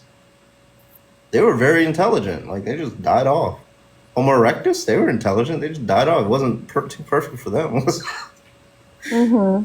Are you saying that us living on this earth Yeah. isn't perfect because everyone dies off? If it was No, perfect, like, yeah, no, I like, didn't say it that. wasn't perfect. It wasn't perfect for Neanderthals. Do we agree? Yeah, Homo erectus. Yeah. I Do we think agree that it was not I perfect think for it was a Neanderthals? perfect fit for them to be able to live. Where are they now? Just because they died off doesn't mean that it wasn't perfect That for means them. it wasn't perfect for them because the environment like effed them over. I think they just finished They their just weren't lifetime. strong enough. So anything that's going to be strong enough to survive, so this is a hypothetical, like a thought experiment that I came up with. Maybe somebody else has came up with it. But let's say we have like let's say we have a big giant forest. There's nothing in this forest except for trees, and there's a special forest because every single day a big giant tornado just rummages through it. So like trees are always spread apart. So for millions and millions of years, every single day a tornado goes through. And so like these scientists come together and they just say, okay, I want to see what happens. Okay, so they take a whole bunch of these glass vases, whole bunch of them, millions of them, and start spreading them all around the forest, and particularly in the pathways of these tornadoes, right? And they're like, okay, I want to do an experiment. I want to see which of these glass vases are going to survive. So they just do it, and it's millions, maybe it's billions, who knows? It's just a lot of glass vases that they're putting in these in this forest, and then I don't know, like 50,000 years later, maybe 100,000, 200,000 years later, they come back and they see like pretty much 99% of all the glass vases are gone. And they're just searching. They're searching. They get a tracker on one of them. They're like, hey, there's a glass vase that's still intact. So they go up to that glass vase and it's perfectly intact. Why? It keeps getting hit by tornadoes. Well, as it turns out, this glass vase was under this like triangular shaped moss, like wood kind of thing going on, right? It was very strong. It was able to like, for at least 100, 200 years, it was able to resist these tornadoes and just kind of like grew around the glass vase. And so the glass vase never even like felt the tornado, right? Now, if the glass vase was sentient, it'd be like, oh, listen, this world was created perfectly for me. Like, no, you only are here because like the environment allowed you to be here. That's it. Like nobody made that environment happen. It's just like out of the millions and millions and millions and millions and millions of vases that didn't make it. Of course, if we find a vase that makes it, it's going to be something about the environment and something about the vase. In this case, it was something about the environment that allowed for it to exist. Right? That's what I'm saying. Just from like my beliefs, that's where I differ from you. I think someone had to have created that environment, and that someone. No, it was created by the tornadoes. Like they're just like out of so many different tornadoes and so many different. I'm just vases, saying, like some weird arrangement is going to happen. Yeah. If you're using that as an analogy for the earth that we live on, for us to be here, is what I'm saying. Does that make sense? That's fine. Yeah, but like that would be best explained by like the fact that like so we had something that the Neanderthals did not have that allowed us to survive. Whatever that was, it allowed us to survive. It was probably maybe it's our intelligence, maybe it's our ability to use fire. I don't know if they use fire. Maybe it's like our diets and stuff like that. Something happened to where they died off, and we just kept on going, right? And now that was just like some property set of us, right? And they just didn't have that property set. And so because they didn't have that property set, they died off. That's called natural selection. There's no like intelligence involved. Okay. Well, I'm gonna have to hop off of here. It's 4:00 in the morning. I got work in the morning and I lost track of time. Oh my God. All right, so take it easy, man. But I just want to say one thing. I'll agree to disagree with you. I hold nothing but respect for you, and I appreciate you allowing me to come on here and have this conversation with you. And I want to let you know, you're welcome anytime you come up. All right, man. Take it easy. I love all y'all, and I hope y'all have a wonderful evening. And I hope I'll pray for y'all. That's all. I will conduct science for you, my man. All right. Bye, Joseph. You have a nice night, man. Take it easy. Francie, what you got? What do I got? Well, just a couple things. I just wanted to mention that when Jesus was on earth, that there were more than, in the scriptures, it says that there were more than 500 witnesses that saw him after he rose from the dead. You know, he said he would come, die on the cross. Well, it was prophesied that he would come and die on the cross for his sins, and then he would raise from the dead 3 days later. Exactly, that's what happened. And then there was 500 witnesses. And for me, if Christianity was not a truth, then at that point, that should have died, just gone and laid its head down on the ground. Because, people would say, oh, well, it didn't happen. But so why did it flourish? It flourished like crazy. Well, I hear two arguments there: the 500 witnesses and why did it flourish? So the flourishing, that one's easy. Like it was, they like the Greeks and the Romans spread, their culture spread. So like anything that goes into that sphere is going to spread with them. Like so, obviously it's going to be the thing that spread. And there's a lot of other religions that spread pretty heavily too. Obviously Islam is going to be one of those. But the other point with like the 500 witnesses, like I mean, it was just a single person that wrote that. Like decades after Jesus died. He said, like, he just said that there were 500 witnesses. Like, what are the names of those 500? Do we know any of their names, or we just have one guy saying 500 witnesses? I think a lot of Christians don't really like get that far in that. They just hear there were 500 witnesses. How do you know? Well, Paul wrote it. How do you know that there were 500 witnesses? Because one guy wrote it. I don't think you would accept that for anybody if I said, hey, like, I don't know, like this woman said that she was abducted by an alien. Yeah, and she was probed by the alien and stuff like that. And like they were picking at her. You're like, how do I know that? There's 700 people who saw it. And you ask and you don't know any of those people. So like you probably wouldn't be that inclined to believe it. Yeah. The only thing is like there's all the apostles and they all went to different areas after this happened and they all shared. And the thing is, every single one of them was killed for their belief. We don't actually know that. Not one will. I'll grant it, but yeah, I don't think we Let me actually just know finish. that that's true. Let me just finish, guys. Okay, so not one of them would renounce Jesus. So they had to have a diehard belief that what they saw was real because nobody dies for a lie. So every one of them, they were skinned alive, they were boiled in oil, they were drug in the street. If you read that, all the deaths were horrific. I had a list, but I don't see it right now. But anyway, I don't know. That's just. So 2 points. One, we don't actually know that they died for anything. But 2, let's just grant that they did die for that. When people say this, like they would die for a lie, what does a lie mean to you? Not telling the truth. No. So they would not die for a lie. Knowingly not telling the truth. If I tell you it's raining in New York right now and it's not raining, am I lying? Well, that depends on whether I know that it's raining in New York or not, right? Okay. I could just be like, yeah. So if I think that it's raining or if I think something's true that happens to be false and I die for it, I'm not dying for a lie. I'm dying for a claim that I think is true. Mm-hmm. I gotcha. So it makes sense to die because people can die for false things all the time. 9/11, right? Yeah, that was sad. Yeah. So like Jim Jones, all these other religions. Yeah. So like, So like they didn't die for a quote unquote lie because they didn't know that it was false. If they knew that it was false, yeah, I agree with you. They wouldn't have died for it probably. Okay. But they thought it was true. Okay. Did you believe that Plato lived? Or Aristotle? Yeah, I believe. Yeah, I believe that they lived. But I'm not sure why you believe that because they only had 7 total manuscripts, and that was Plato, and Aristotle had 5.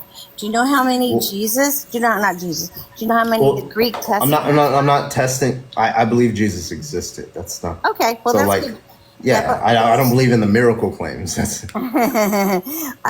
But you realize there's 5,843 Greek New Testament manuscripts, more than anything in the world. That's all the historical writings just about Christianity, Jesus and Christianity and all that.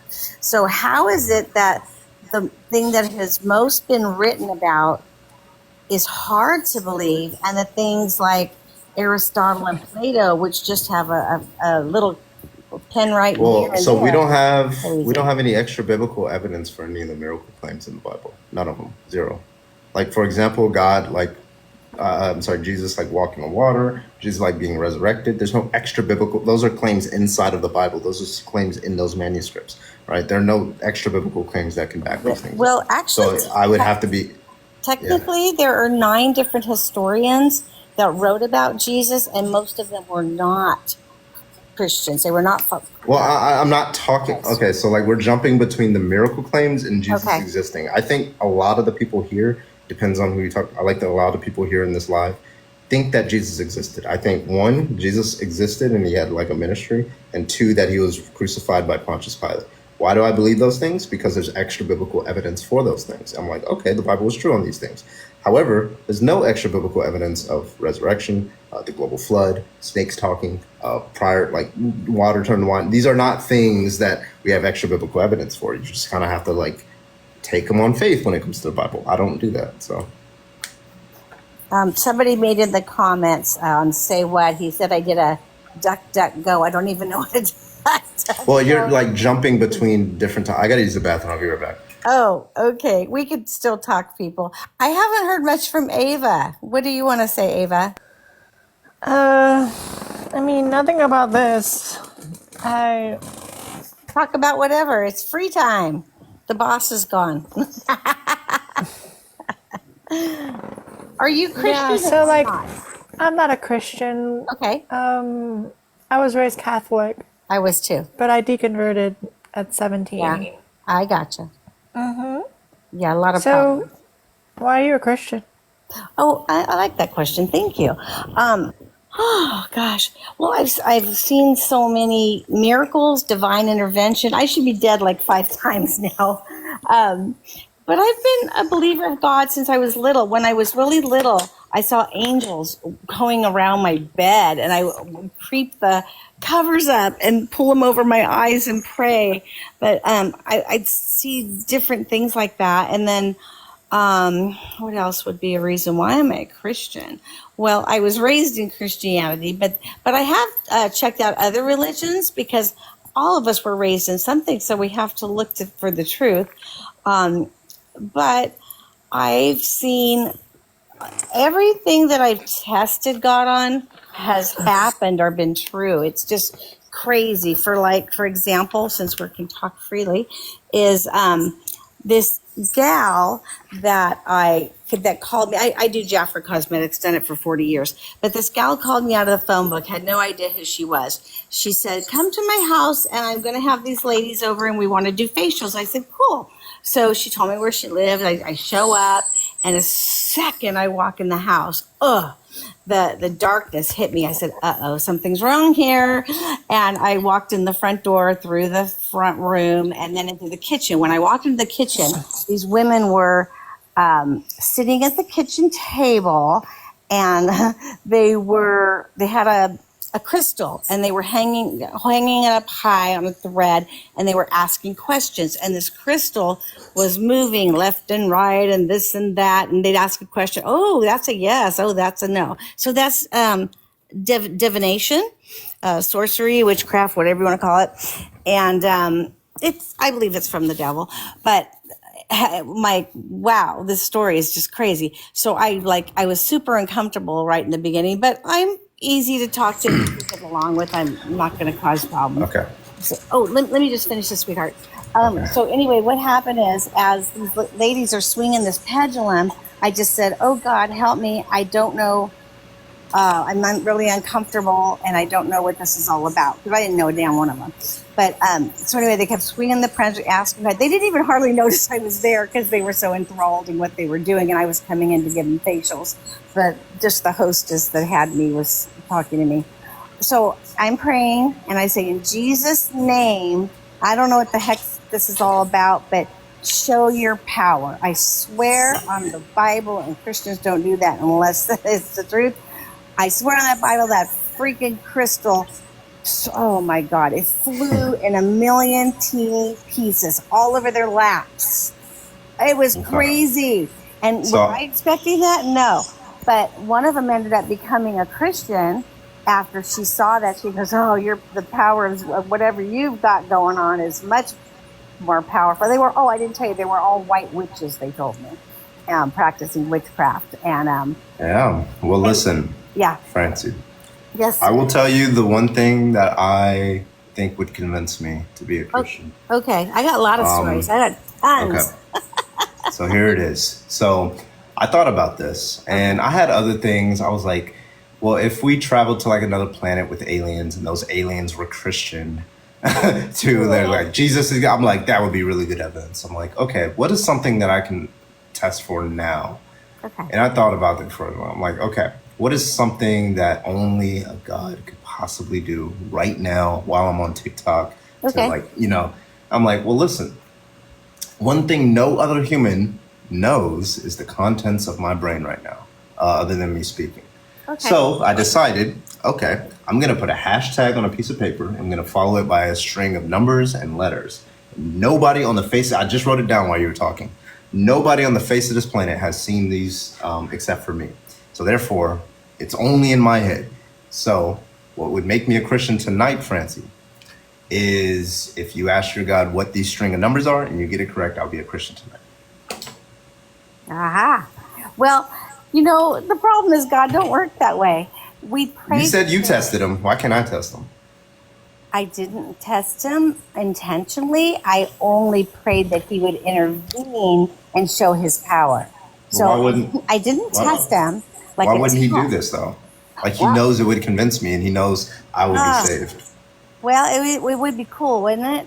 But yeah. I don't think that's how it works. But I would love to see it. But I tell you what is possible.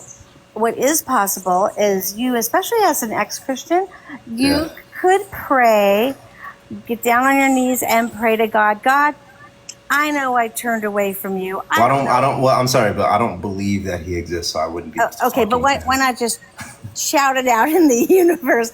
God, I want you to give if you exist, okay, I want you to give Francie this string of numbers that are followed by a hashtag, and I want you to tell it to her right now on TikTok Live, and I will follow you. I will call every motherfucking atheist in here evil.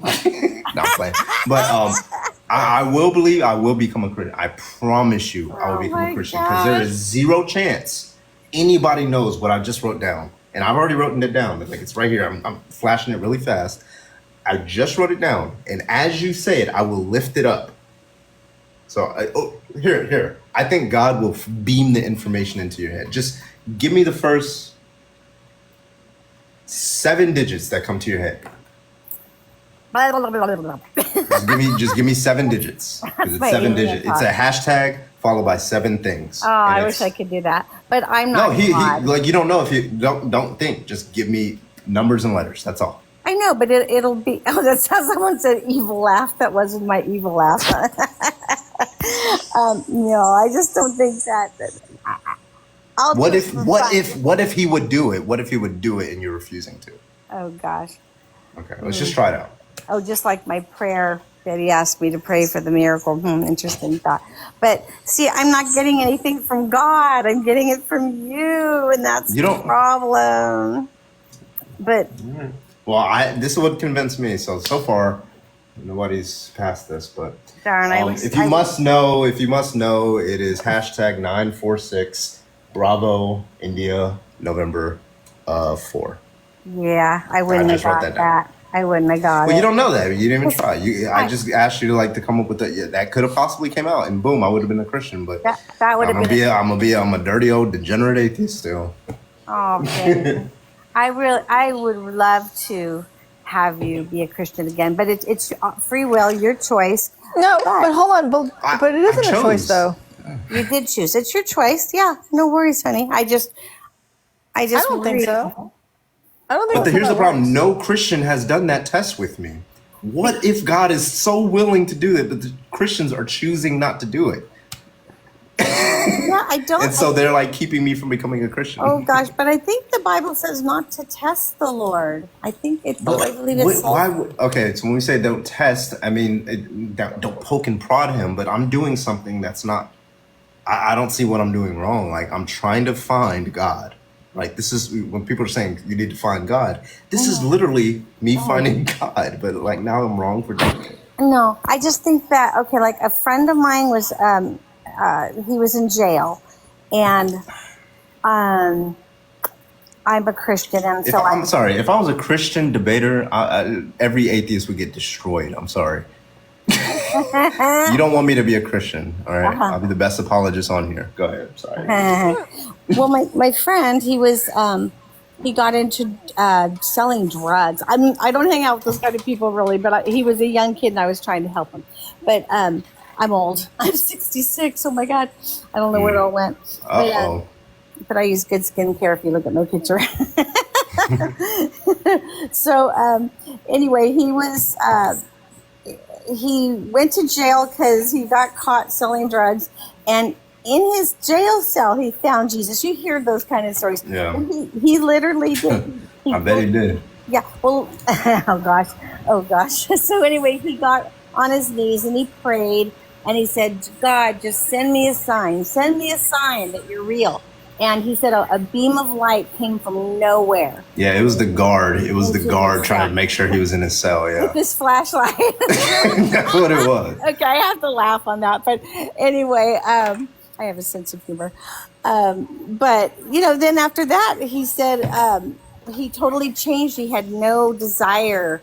He prayed and he became a Christian. And after that, he had no desire to do anything bad. And then he got into the Salvation Army and helped other kids. He helped other kids to get clean and all that. But, I don't know why God does things the way he does, I don't either, but what I do know is that he has chosen not to convince me today, but maybe tomorrow. Oh, darn. Yeah, I don't think that test is going to work. But Why not? Wait, how is it a test to ask God to convince him that he exists? Yeah, I'm Well, literally trying to find out. Isn't that like the? Do you think wait, Francie, do you think God wants a personal relationship with carbon? Well, of course he does. What if I had a dad? He put who out went, the what if invitation. what if I had a dad who went for cigarettes, right? He went for milk. Never came back. Yeah, he went for milk, never came back. What if I had a dad that went for milk and never came back? But I was just too young. I never knew that. So I'm trying to figure out if he's there and existing. This dad really, really, really wants a relationship with me, right? So if he really, really wants a relationship with me, then when I reach out and he hears me, he literally physically hears me, he knows how to get to me, right? I mean, there's only two things. Either he doesn't want a relationship with me, or he does, but he has sufficient reason not to engage with me. Now, if he has sufficient reason not to engage with me, that means he's saying that it's okay for me to not believe in him. If that's how you see it. I think What other explanation would you have? Well, I think God did reach out to you before, and you became a Christian, and for whatever reasons, you chose to move away. Whenever I thought that God was reaching out to me when I was a child, when you realize it, he was just saying the things that I would say. I'm that's very odd. Why would the all-powerful, all-intelligent, perfect God just be saying the things that a 10-year-old would say? Right? So I'm okay, maybe I was just talking to myself. Yeah, it's not like we chose willy-nilly to stop being Christian. Were you Ava? Deconversion. Yeah, I told you. Oh, I'm sorry. You did. Yeah, I was Catholic. But that's right. It wasn't I woke up. Tired. Yeah, it wasn't I woke up one day and said to myself, "You can go get those cookies, Brett. I'm not gonna be Catholic anymore." You know, I deconstructed. I studied scripture. I studied apologetics. This was something I did for years, and following my confirmation, I went through the confirmation process. I was confirmed Catholic. And then after all my studying, I just became convinced that none of it was true. But it wasn't I was choosing to become convinced that none of it was true. I just became convinced that none of it was true. Okay. That wasn't a voluntary thing. Because when you're really, I think there's plausibly there's some beliefs we have some voluntary control over. But I think with certain beliefs regarding religion or your soteriological beliefs, I don't think we have firm.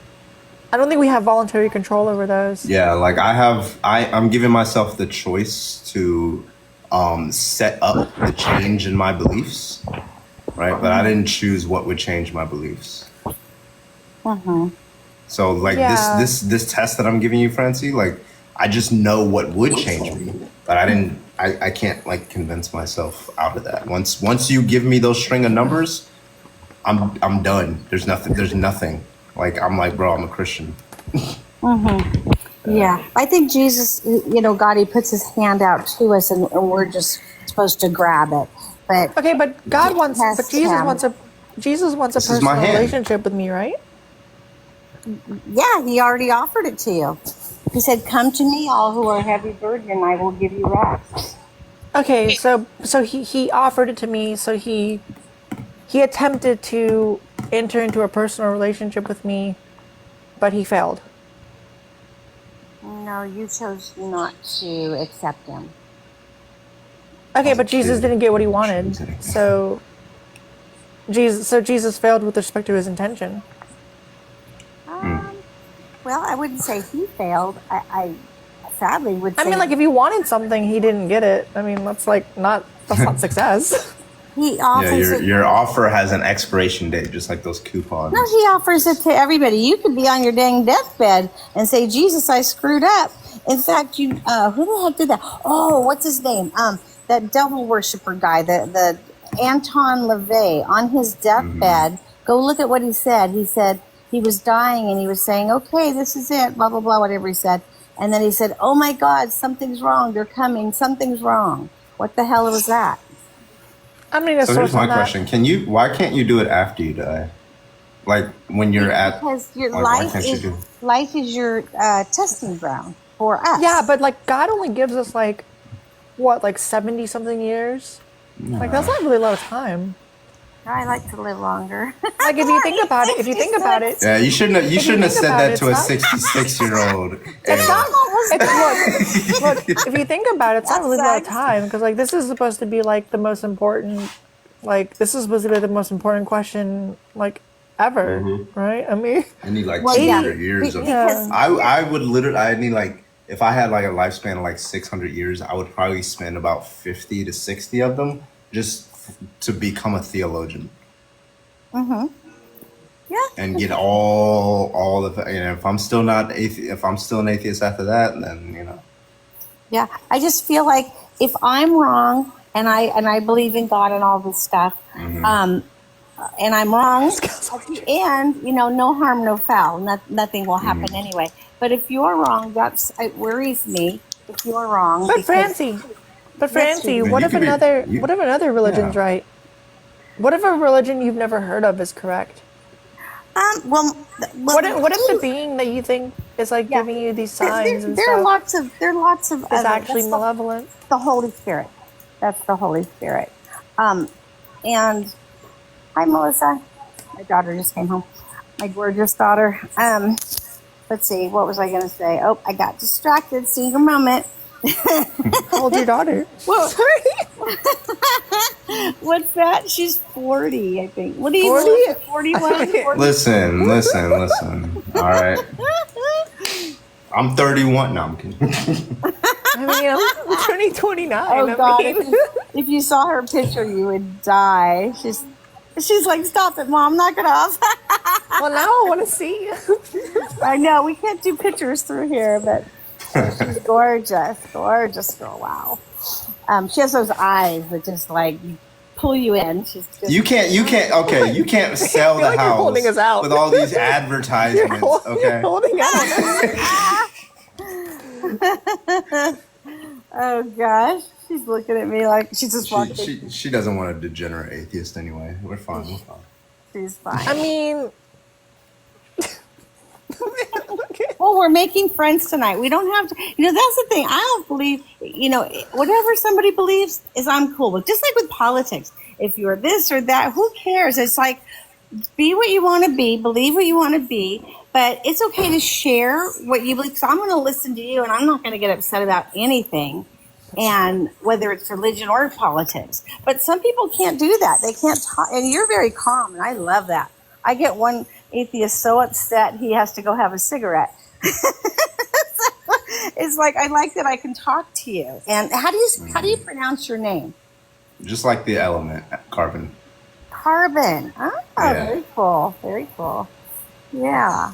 So, I could share with you another story. I went camping. It's a short one. I've got good ones. I went camping. This is why I believe. This is like why I believe. Why? Because I keep getting reconvinced when I start to have moments of questioning, like when your nephew drowns in the damn bathtub, you like freak out. And anyway, but so I've felt that before. But okay, so this gal, I didn't know her yet, and we were sitting at a campfire. A bunch of people went, but it just so happened to be that we were the late nighters, telling our scary stories and spooky stories. And she goes, well, I have one. And I said, oh, and she says, I have a bed. It's an 1800 bed. And every night that I go to bed, it literally shakes like freaking in a movie. And she goes, but I've gotten so used to it, I just, what? She goes, I just ignore it and go to sleep sooner or later. I'm like, what the heck? And so I told her, I think that's something spiritual, that, things like that. Oh, yeah, there was some spirits already. Yeah, fancy. Like, this is like maybe the third story you've told since I've been up here. Is this supposed to, like, convince me? Maybe if you hear enough of them. Because, like, look, I mean, like, what's the gist of the story? Like, you got a sign from God? Oh, yeah. So what happened is, I told her about what I believe, right? I told her I believed in God and, Jesus. And I told her a little bit about Jesus. And I said, well, I've prayed with other people before and these things will just go. And so anyway, she goes, I really need him to go. But I said, but I see the signs. Wait, why are you unfollowing me? I'm sorry. What? Who unfollowed you? Susie Q. Oh, I don't know, honey. So anyway, let me just finish real quick. So anyway, I'm not doing it on purpose, I swear. So I prayed with her. She accepted Jesus. She was a wild, crazy party girl. And after that, I said, you go home and you tell me if that bed shakes anymore. I bet it doesn't. And she let me know. She said, nope, no more. Hey, wait, and you no think more that's because of Jesus, right? Yeah, she accepted Jesus. Have you ever heard, I mean, I sent those demons away. Wait. So she accepted Jesus and then her bed stopped shaking? She accepted Jesus as She was possessed, all right. She went home. Well, some people have demons in them and some people have them around them. Probably in her, maybe. I don't know. I don't know. This but is so strange to me because it seems like, what about like all the people who were calling out to Jesus and like Jesus isn't doing shit? Like, why does God like arbitrarily like exorcise demons from certain places, but then like in other circumstances, like for example, like what happened with Elizabeth Freitzel? He doesn't do anything. He just lets it happen. Who's Elizabeth Freitzel? Freitzel, she was an Austrian woman who was locked in her father's dungeon for 24 years. Okay. And he raped her the entire 24 years that he had her trapped in there. And I'm sure maybe she prayed a few times, but Jesus was like, nah, you're good. Oh, goodness. Well, yeah, so like, why didn't Jesus help with that, but he helps someone like, stop their bed squeaking? Well, did they accept Christ as their savior? She might have. Actually, but even if she didn't, though, even if she didn't accept Jesus, like if Jesus is a good person, he would want to help her, right? He was not a person. He was a divine. He was God. But you think Jesus is like a moral agent, though, right? I'm sorry. Say that one more time. You think Jesus is like a moral agent, though, right? Moral agent. A moral agent. He's an agent capable of performing moral actions. Oh, well, of course. I mean, if you look in the Bible, there's a million miracles. Well, not a million. Sure, that could just be me. That could just be what I mean by person. Yeah. He's done tons of miracles. Healed the blind, raised the dead. But like, do you think like right now Jesus has the power to do anything? If he wants to, yes. Right. It just so happens he never wants to.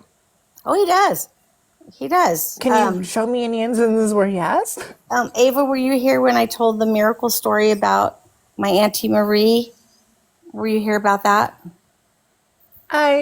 Yes, I was. Okay, well, that was pretty amazing timing, I would say, that at the end of the prayer, she awoke. Oh, wait, sorry. My bad. So, sorry, some background music, my bad. Dancing Queen. You should go watch my one dance video I have. I lost a bet, right, Melissa? I had to do a TikTok dance, Mom. I can dance Anyway, though. sorry I can that dance. that was just part of my playlist. I don't know why it's No worries. I don't care. It's your life. It's your life. Do your thing. So Okay, but look, it just seems to me that like God just picks and chooses who he helps and who he doesn't help. well, I think Because like one. people tell me these miracle stories, or like, you know, Jesus saved me in this way, or Jesus appeared to Yeah. me in this way. He got rid of my cancer. He made my bed stop squeaking. But then like I look at other cases of like people who are trapped in dungeons for 24 years, where they're repeatedly raped and stuff. Like she had like multiple children, like JC Dugard. I yeah. think Oh that my was his name God. for Oh, yeah. I cannot believe you brought that up. Okay, this you Yeah, probably won't. I would never forget her name because I read about I saw her on when I was in high school and I was in journalism class and I didn't have to, I like chose to write a story about her. I was like so fucking Kidding. distraught by that shit. Wait, who? You're kidding. Her name's JC Dugard. Like Okay. she was taken as a child and like raised by this fucking freak who's in jail now and then had multiple kids by him until she was like in her late teens. That is so fucking disgusting. Yeah. Yeah, you ever heard of Junko Ferrata? Kept in the back. Wait, you guys, I have to tell you this. You're not going to believe it. Okay, I live in the same area within 15 miles of Antioch where she was held up. Now, when I was, how old was I? I was, hold on, let me think. I was sixth or seventh grade. I can't remember exactly. In fact, I'm so traumatized by you bringing that up that I can't even remember the guy's name. What the hell is his name? Can someone remember his name? Philip Guerrero. Oh my God. I really blocked his head out of my mind. You're not going to believe this. Before he took her, he tried to take me. I swear on the Bible. He had just gotten out of jail. I was walking to work to Rochelle's drugstore, downtown Martinez. And he had just got out of jail that day. He had a white van, a black friend. I don't know if you've read that in any of the thing. And they were buddies. And his buddy picked him up from the jail that day. I was walking to work. I'm only 3 blocks away from work. Oh, mother. So they did they did a normal drive-by. And then they went around the corner, came back. And then he came again and did the creepy stare. Oh my God. Then he came around and then he took off and I said, oh shoot, I felt every inch of my body just get the chills. I said, oh girl, you are in trouble. So first of all, I'm you glad nothing bad happened to you there. I'm absolutely glad that nothing bad happened to you there. Regarding the Christian God aspect, you think God saved you? Yes. Actually, yes. Because why didn't he save the other girl? I don't know. Maybe because Yeah, what about all the other people? Well, I don't get it. Maybe because I believe in God. Maybe because I pray. I read my Bible. Well, how do you know? Wow, that's worse. I'm part of the family of That's God. way worse. Like this woman got taken. Wait, was this a child or a woman or who was this? She was young. She was taken in Tahoe. Like young, like how young? Oh, maybe like 12. Like about the age I was at that time, 12, 13. But yeah. Do you want to hear the rest of the story? Yeah. You don't really want to hear it. Well, I'm going to tell you.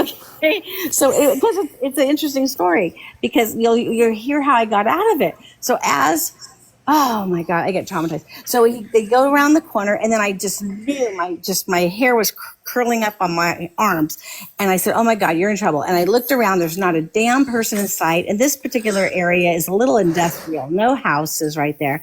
So what happened is I said, what do I do? Oh my God, what do I got? Oh God, oh God. And I hear a voice, go in here. And I go, what? And I look and I went in this freaking alley and hid beside a green dumpster. I'll never forget.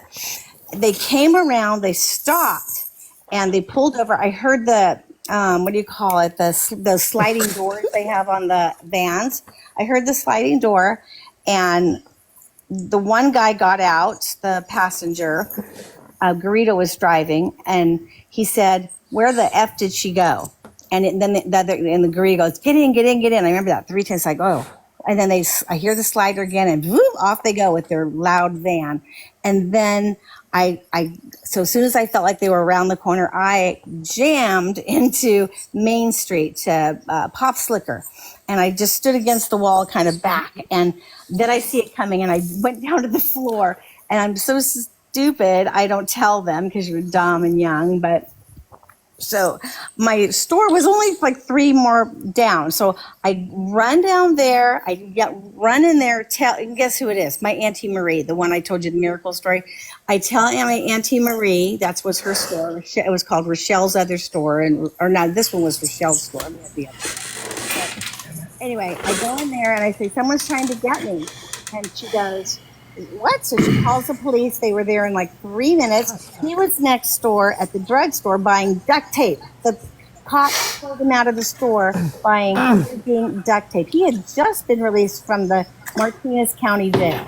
And oh my God. So they made me walk out to the cop car. They had put the 2 guys in the cop car. They made me walk out there and look in the window, and I had to identify them. So when I looked in his eyes, he's got the craziest freaking eyes you ever have seen in your life. And I had to look in those eyes, and I was traumatized for years. Well, I didn't know who he was. The cop came back the next. You're laughing. I'm not laughing at you. Sorry, I'm not laughing at you. The cop came back the next day, and he said, "Your niece is a very lucky girl. He just got out of prison, out of the Martinez jail for raping a girl, but the people dropped charges." Now, if you look at Garrido's story, you'll see that there was a rape. They dropped the charges, and then there was an incident. Mine was not against the law or what he did, or they just got him out of town. So mine was the incident, and then you hear about this other story. But anyway, I didn't know who the hell he was until what? When did those? When did they?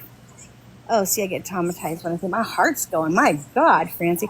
So when they went and got caught, when he had the Newgard and himself go to that college, I think it was Berkeley campus, that's when they thought something's wrong, and the lady police officer questioned the girl separate or something like that. Anyway, they figured something was wrong, and that's when they figured it out. Then he was taken in, and later, a little bit later, they showed him on the TV, and I was in the kitchen, and I look over the TV, and I go, and oh God, I said, "Who is that?" I yelled across the room, "Who is that?" Because I recognized his freaking eyes. And see, I'm still traumatized, I guess, but I recognize. I understand. Listen, I don't want you to have to. Okay, listen. Yeah. And anyway, that's when I knew. That's when I did all the research, and everything lined up exactly. Oh my God, that was freaky. Anyway, I couldn't believe you brought it that. But yeah. But I heard in here. That's why I went off to the side. Yikes. Francie, is any of this supposed to get me closer to believing in Christianity?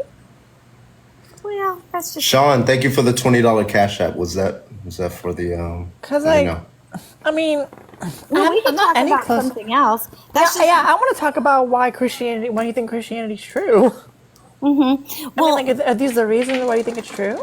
Well, because it works. Because it's real. Because when I pray, things happen. Wait, because it's real. That's the claim in contention, under contention. Yeah. Yeah. Well, it's real to me because my experiences show that when I get you have your experiences, right? But other people from other religions also have their experiences. So is that evidence that their experiences are true? That's okay. I'm just talking about mine. So I just know that right, but I want to know what's actually true. I know. I get it. Francie, by the way, I do have to get on to the next guest. Somebody did pay to get me on to the next guest. Oh, sure. No worries. Thank you for the Cash App, by the way. It's been a pleasure speaking with you guys. I'm just going to pray that God reaches out to you this week. No, thank you. Shows you something. Well, see, you're not open. That's where God doesn't help. Okay. Bye. Oh, no, I get a lot of help. I'm doing great. Okay. Are you into witchcraft? No. Good. Okay, don't do that. Take care. Bye. No worries. Bye.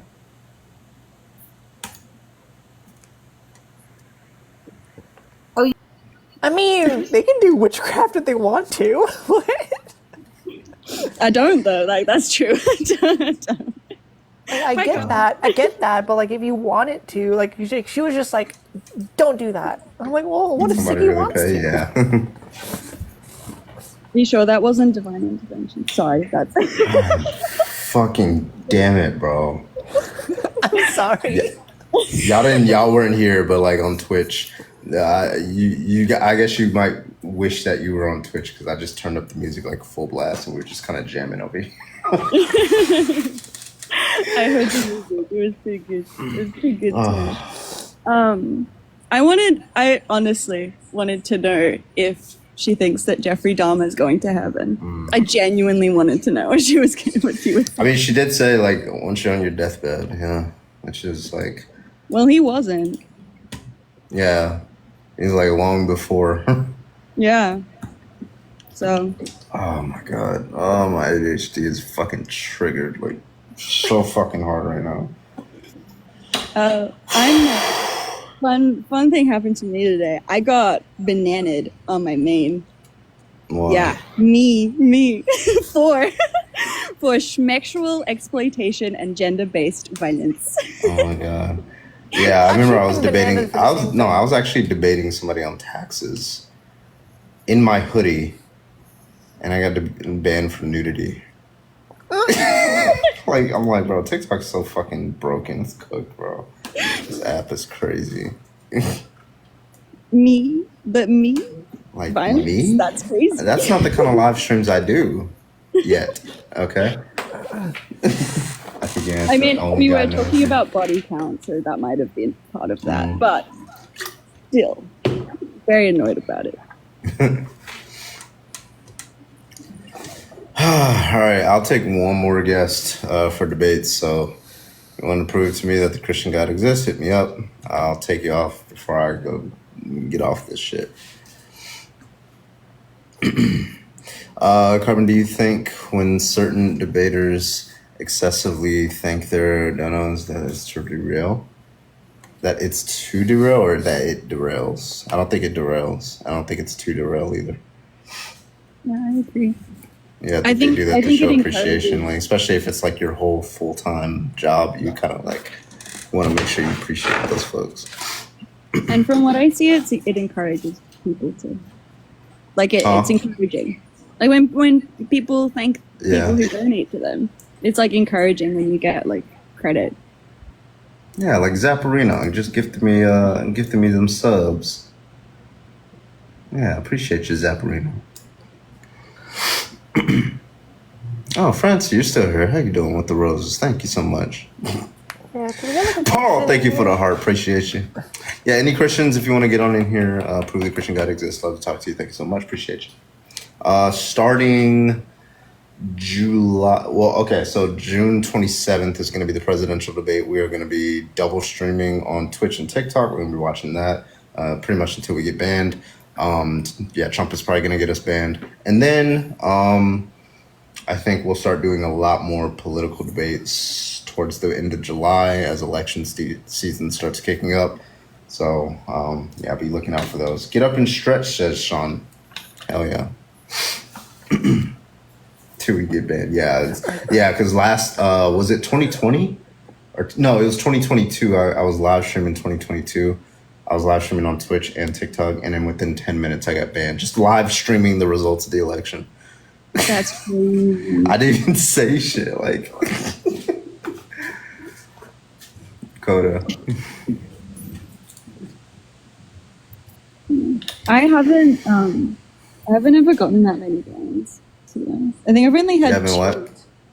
I think I've only been banned twice. Okay, you're lucky. That's like me a day. Yeah, but the last time I went live, I got a lot of violations. So I don't know. I don't know about that. Yeah. I never have to use this. Oh, so like a backup? Yeah. I don't follow you on this one. There you go. Yeah. Hola. You were live streaming the Dems spanking the GOP and they got an FEQ. Now, remember when I was playing that political game? where you get to create your own politician and run for elections and govern and make policy and stuff like that. So like their character creation system is so like funny. Like their characters look so hilarious. So I was just roasting the little like cartoons. I got banned for bullying. Like, bro. Shit's crazy. I'm running for president in 4 years. Are you? No, you're I'll not, vote for you. husband. I got you. Where are the Christians at? I want to run this argument. I want to run what's the Malpass's argument. Malpass's argument against Christianity. It's premise 1, if Christianity is true, then a perfect being exists. Premise 2, but if a perfect being exists, then Christianity is false. Conclusion, therefore Christianity is false. I like his justice arguments. Like, you know, like if you had a judge, those are really good arguments. Yeah, like that's his argument to like supplement his argument against Christianity, because he argues I got that one. a perfect being wouldn't set up a system such as the one that Yeah. Christians think God has set up, where people are judged for Because you can original imagine sin. a better system. Yeah, I mean, you just think longer than 2 seconds, you can imagine a better system. I ran the imperfect design argument. Also, I don't debate this topic ever. This is not my topic at all. But I ran the perfect design argument, and you know that your throat is really way too close. The esophagus and trachea are way too close. Oh yeah, you're talking about Yeah. what right? Yeah, that's dysteleology. That's the technical term. Yeah. I was talking about that, and I was like, yeah, that's, you know, it's not the best design. Like in Right, a world it's not something you would where expect. you could imagine anything, like this is not that great. And Yeah. and their response was, yeah, but if it was different, then that would mean that it would be backwards. And I was like, what? Like, yeah, like it would just be swapped around. And like, what do you mean? You just like go with the like there are children who are just born with genetic defects and they're just gonna like live to one and they're gonna be in complete suffering. Like that doesn't seem like if the intent for them being born like is like for humans is to live and stuff like that. If that's the intent, then you failed at your intentions. Right? Yeah. And a perfect being wouldn't fail at their intentions. Yeah, Coffee and I think Chocolate Queen, thank you for the tier 1 subscription. Appreciate it.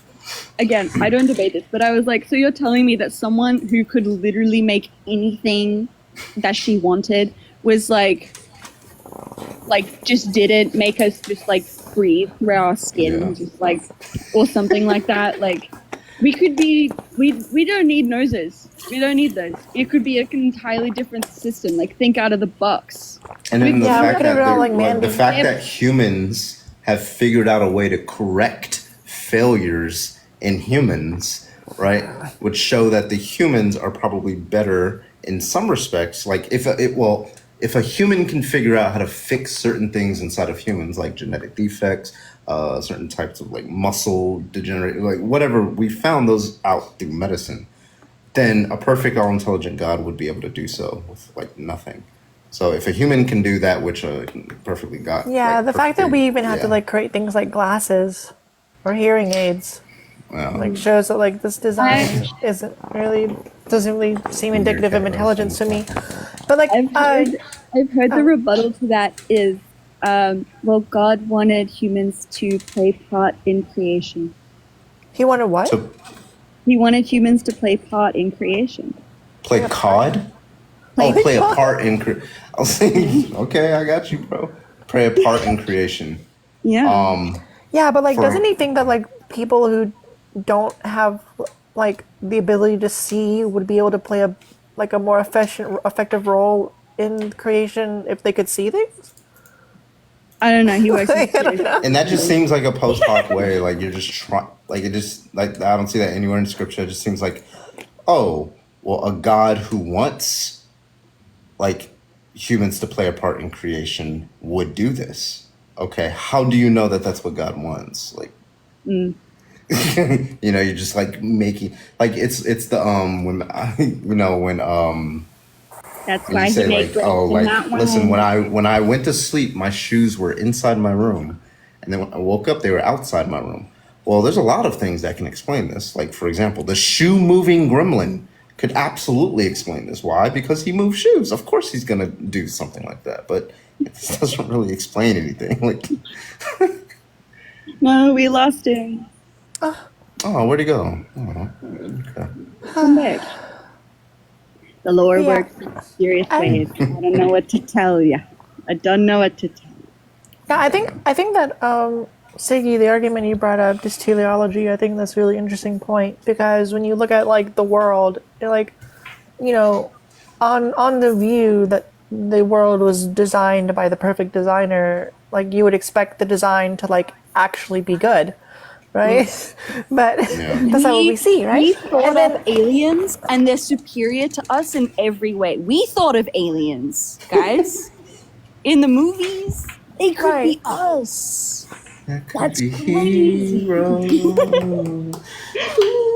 Sorry, I didn't mean to interrupt. No, you're good. I was just gonna say that there's another type of design argument you could run, that I like to run, called teleological evil. And that's just going to be like any instance. Teleological evil just refers to any instance of evil that occurs in virtue of the way a thing was designed, right? So things like predation, right? Like if God designed predation, like he designed predators, he designed them to be like really good at causing suffering to other conscious creatures, right? But this doesn't seem like something that an omnibenevolent designer would do, like design things specifically to cause suffering to other living creatures, right? Like for example, like there's a worm. The worms that burrow into your eyes. Yeah. Right? Like God loves children, but then he designs worms that burrow into their eyeballs. Like like it's whole COVID-19. Like, bro, what? so the argument would run something like this. Something is an instance of teleological evil if it's an instance of something that occurs in virtue of the way a thing was designed. That's the first premise.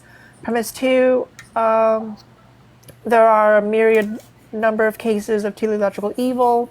The fact that there are a myriad number of cases of teleological evil is surprising on the hypothesis of theism, but not on the hypothesis of like naturalism or indifference. So teleological evil, the fact that there are myriad instances of teleological evil provides some disconfirming evidence against theism vis-a-vis naturalism or indifference or whatever atheistic hypothesis. It's better explained because like, so it would be explained by a God that's sometimes good, sometimes bad. Like he's just kind of like changes. Like, he has mood swings, kind of like us. But it would be better explained by like just not an agent, but like just natural evolution, right?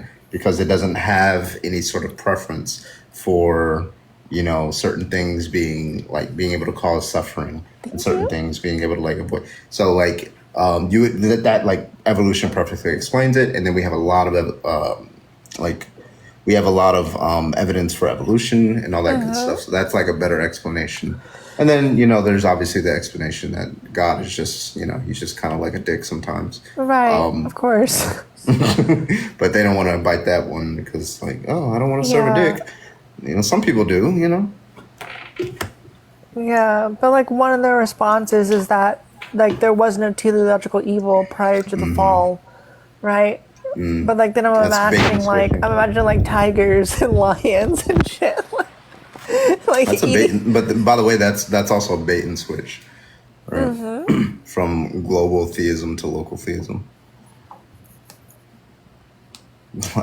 How are there 273 people in here? But these are all the fans. These are all the supporters. All right, I mean, I'm gonna give no arguments. I'm just chilling. Yeah, but there's like so many cases of teleological evil, and I know they have some responses to this issue, but like I find all the responses to be unbelievably ad hoc. Yeah.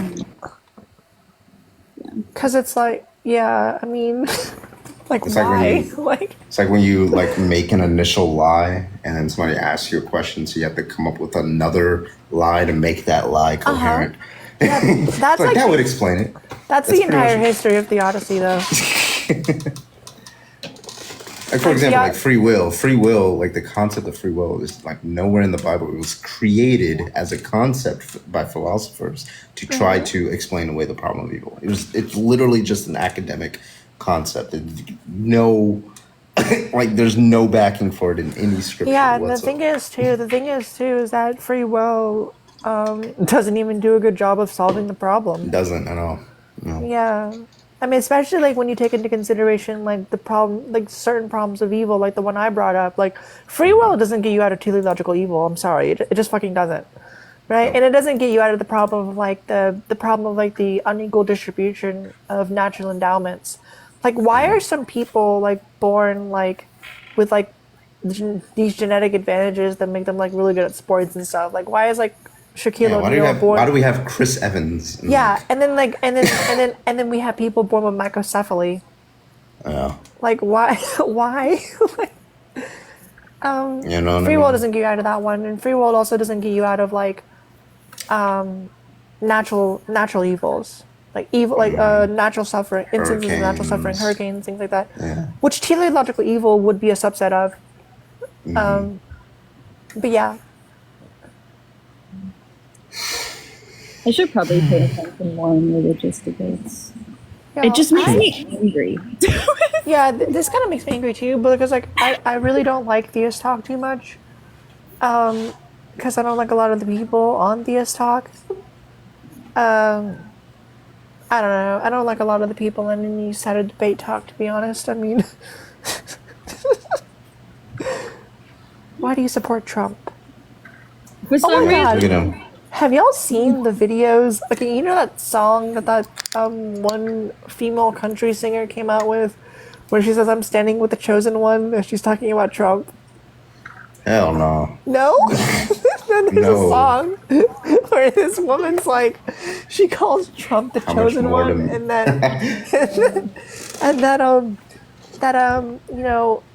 he may be imperfect, but God can use imperfect people, or some shit like that. But anyway, there's been a bunch of TikTok videos of like people like setting that song to like different like different like characters, right? So it's like videos of like Godzilla or like Mothman, and the song's just like, "I'm standing with the chosen one." Oh my god, I remember fucking Mothman with the big red eyes. Like, Sean asked how much more to mute Francie in the TikTok comments. I don't know, Francie, you give me a number. Francie, you give me a number how much. Hold on, a bunch of people. You're nice, right? So like, over here. Hi, Savannah. Hi, Homelander.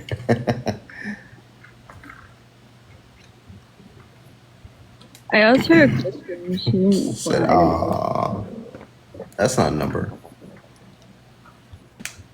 Don't do granny down. Listen. $50. 50. Well, show your she said her daughter, who's 40 years old. Francie never showed a photo of her daughter, and now I feel like I've been robbed.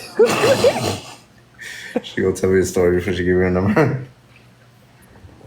I saw one of those shows on one TikTok with the flying spaghetti monster. Hi, Liz. I'm not gonna ban you. You didn't give me a slur yet. I don't know your rest of your views. All right. I like having her in the comments. Yeah, but me too, but I'm still sad. Oh, hi, Liz. I like. Let me see if I can find one.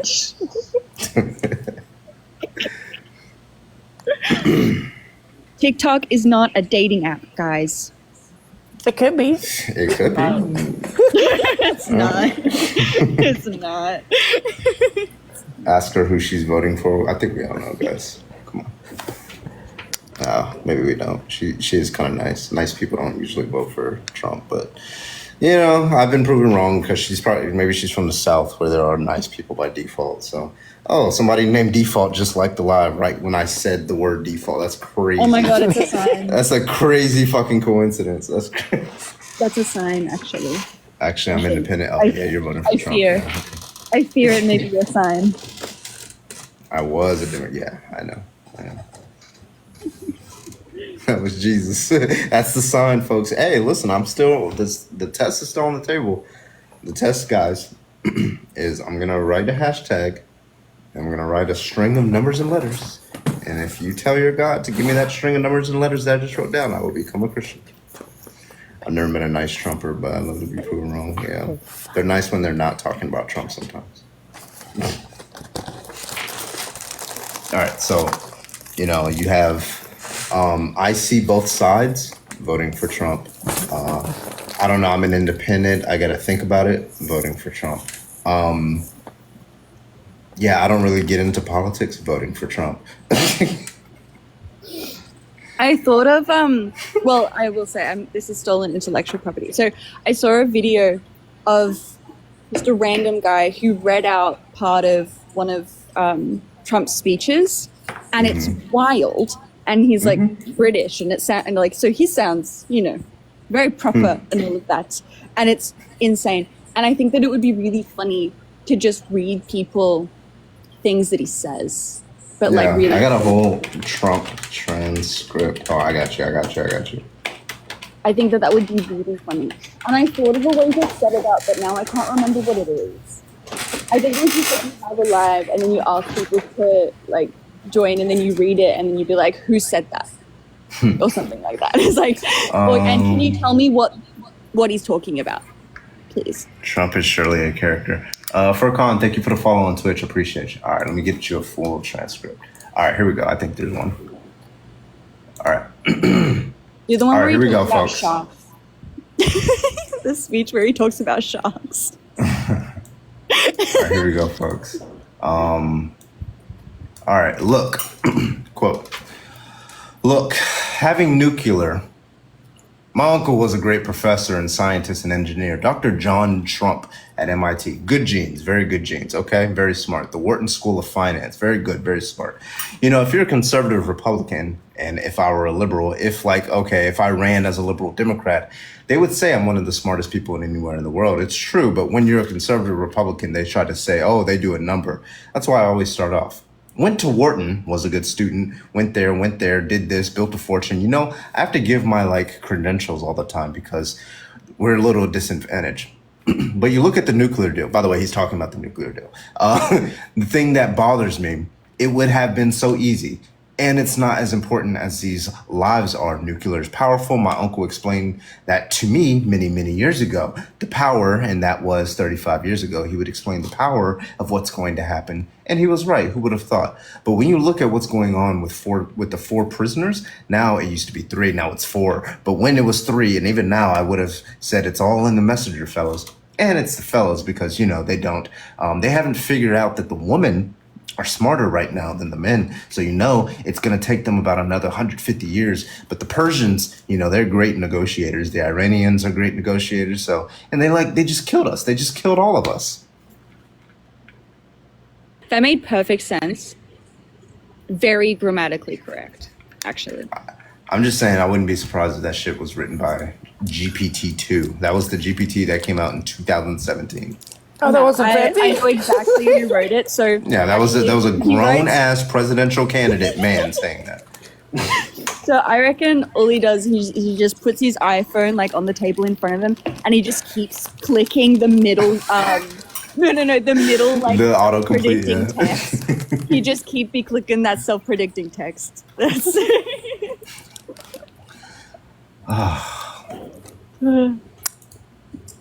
Do the sharks and batteries one, because that's crazy.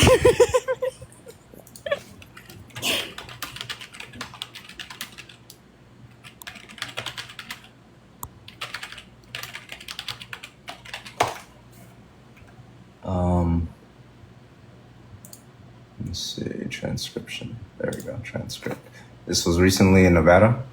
Mm-hmm. Okay. All right, this is just the fucking song. All right, sharks. Okay.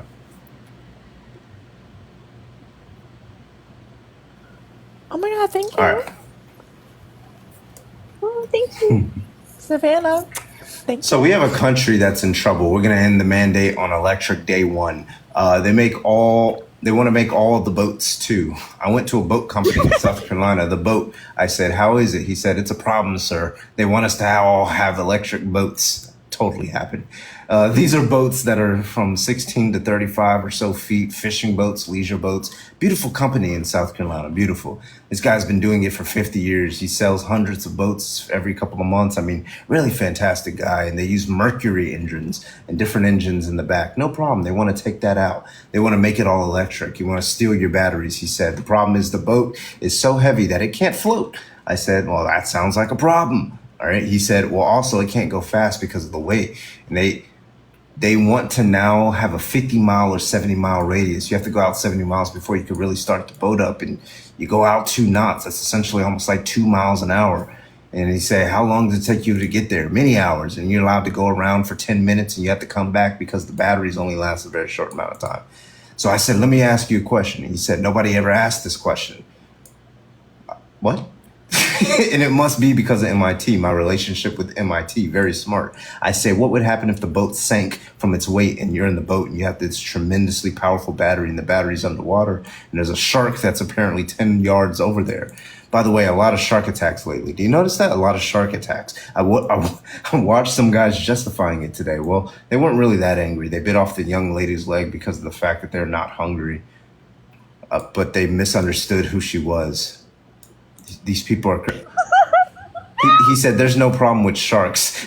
They just didn't really understand a young woman swimming now who really got decimated and other people too, and a lot of shark attacks. So I said there's a lot of sharks 10 yards away from the boat, 10 yards of here, 10 yards or here. Do I get electrocuted if the boat is sinking and the water goes over the battery? The boat is sinking. Do I stay on top of the boat and get electrocuted, or do I jump over by the shark and not get electrocuted? Because I will tell you, he did not know the answer. Yeah, because you're a fucking idiot. He said, nobody's ever asked me that question. I wonder why. He said, I think it's a good question. I think there's a lot of electric current that's going to be coming through that water. But you know what I'd do if there was a shark, or you would get electrocuted. I'll take electrocution every time. Believe me, I'm not going near the shark. He's talking about how he's talking about how like cars are going electric, by the way. Wait, wait. This is actual shit he said? Yes, it's a transcript.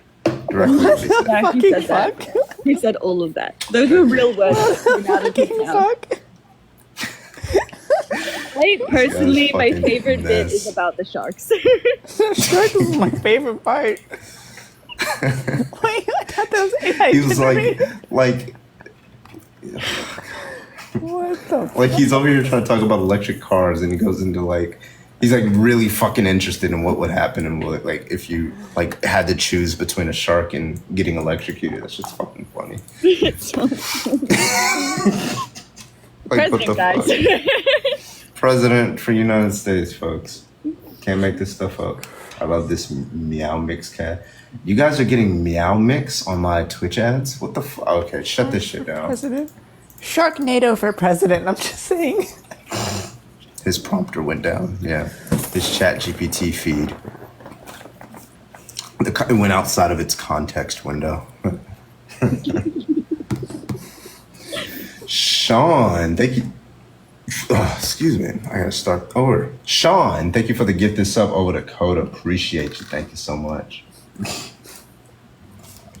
All right, y'all. I'm gonna give it like 3 minutes, and then we're gonna. I'm probably gonna drop actually. Yeah. Carbon's viewer demographic leans towards cat owners.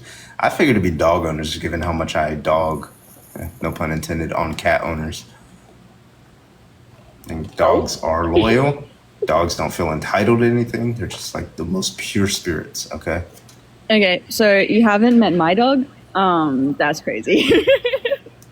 They have their personalities, but their personalities are tweaked by their upbringing. Sometimes they can feel like for example, if a dog is brought up around a bunch of cats, they start behaving like a cat a little bit. It's really weird. Never met a greyhounds, just like cats. No, like... Your opinion is objectively wrong. Okay, self-hating, you are banned. There you go. All right.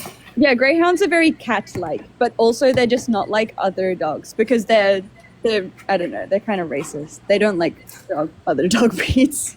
Yeah. But mostly it's just because they haven't been like socialized with them, and then the small fluffy ones, they're like, I want to chase that. So Might get a cat, but I prefer dogs. Yeah.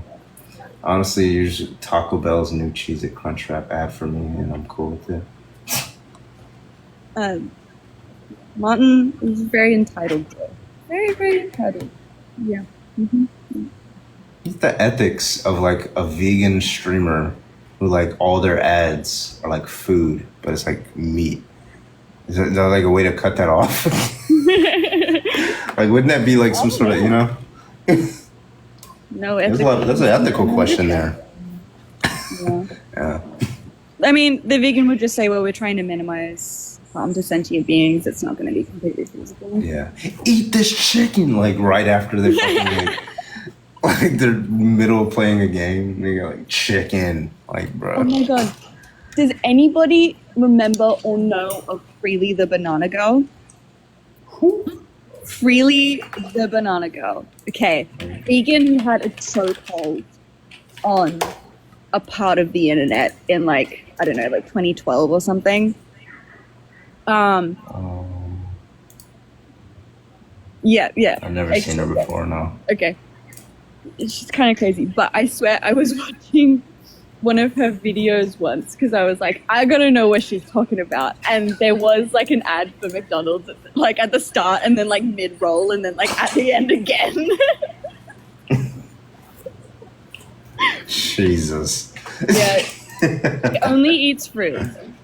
She only eats fruit. Yeah. I don't know if that's healthy, is it? No. Does she take supplements? No.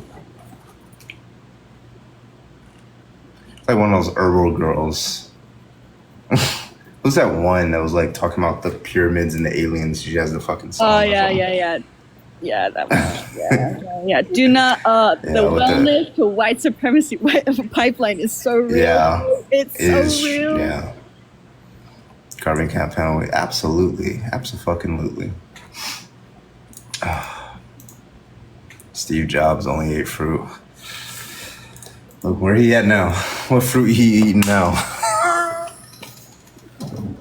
I'm sorry, that's fucked up. If there's a hell, I'm going there. It's all right.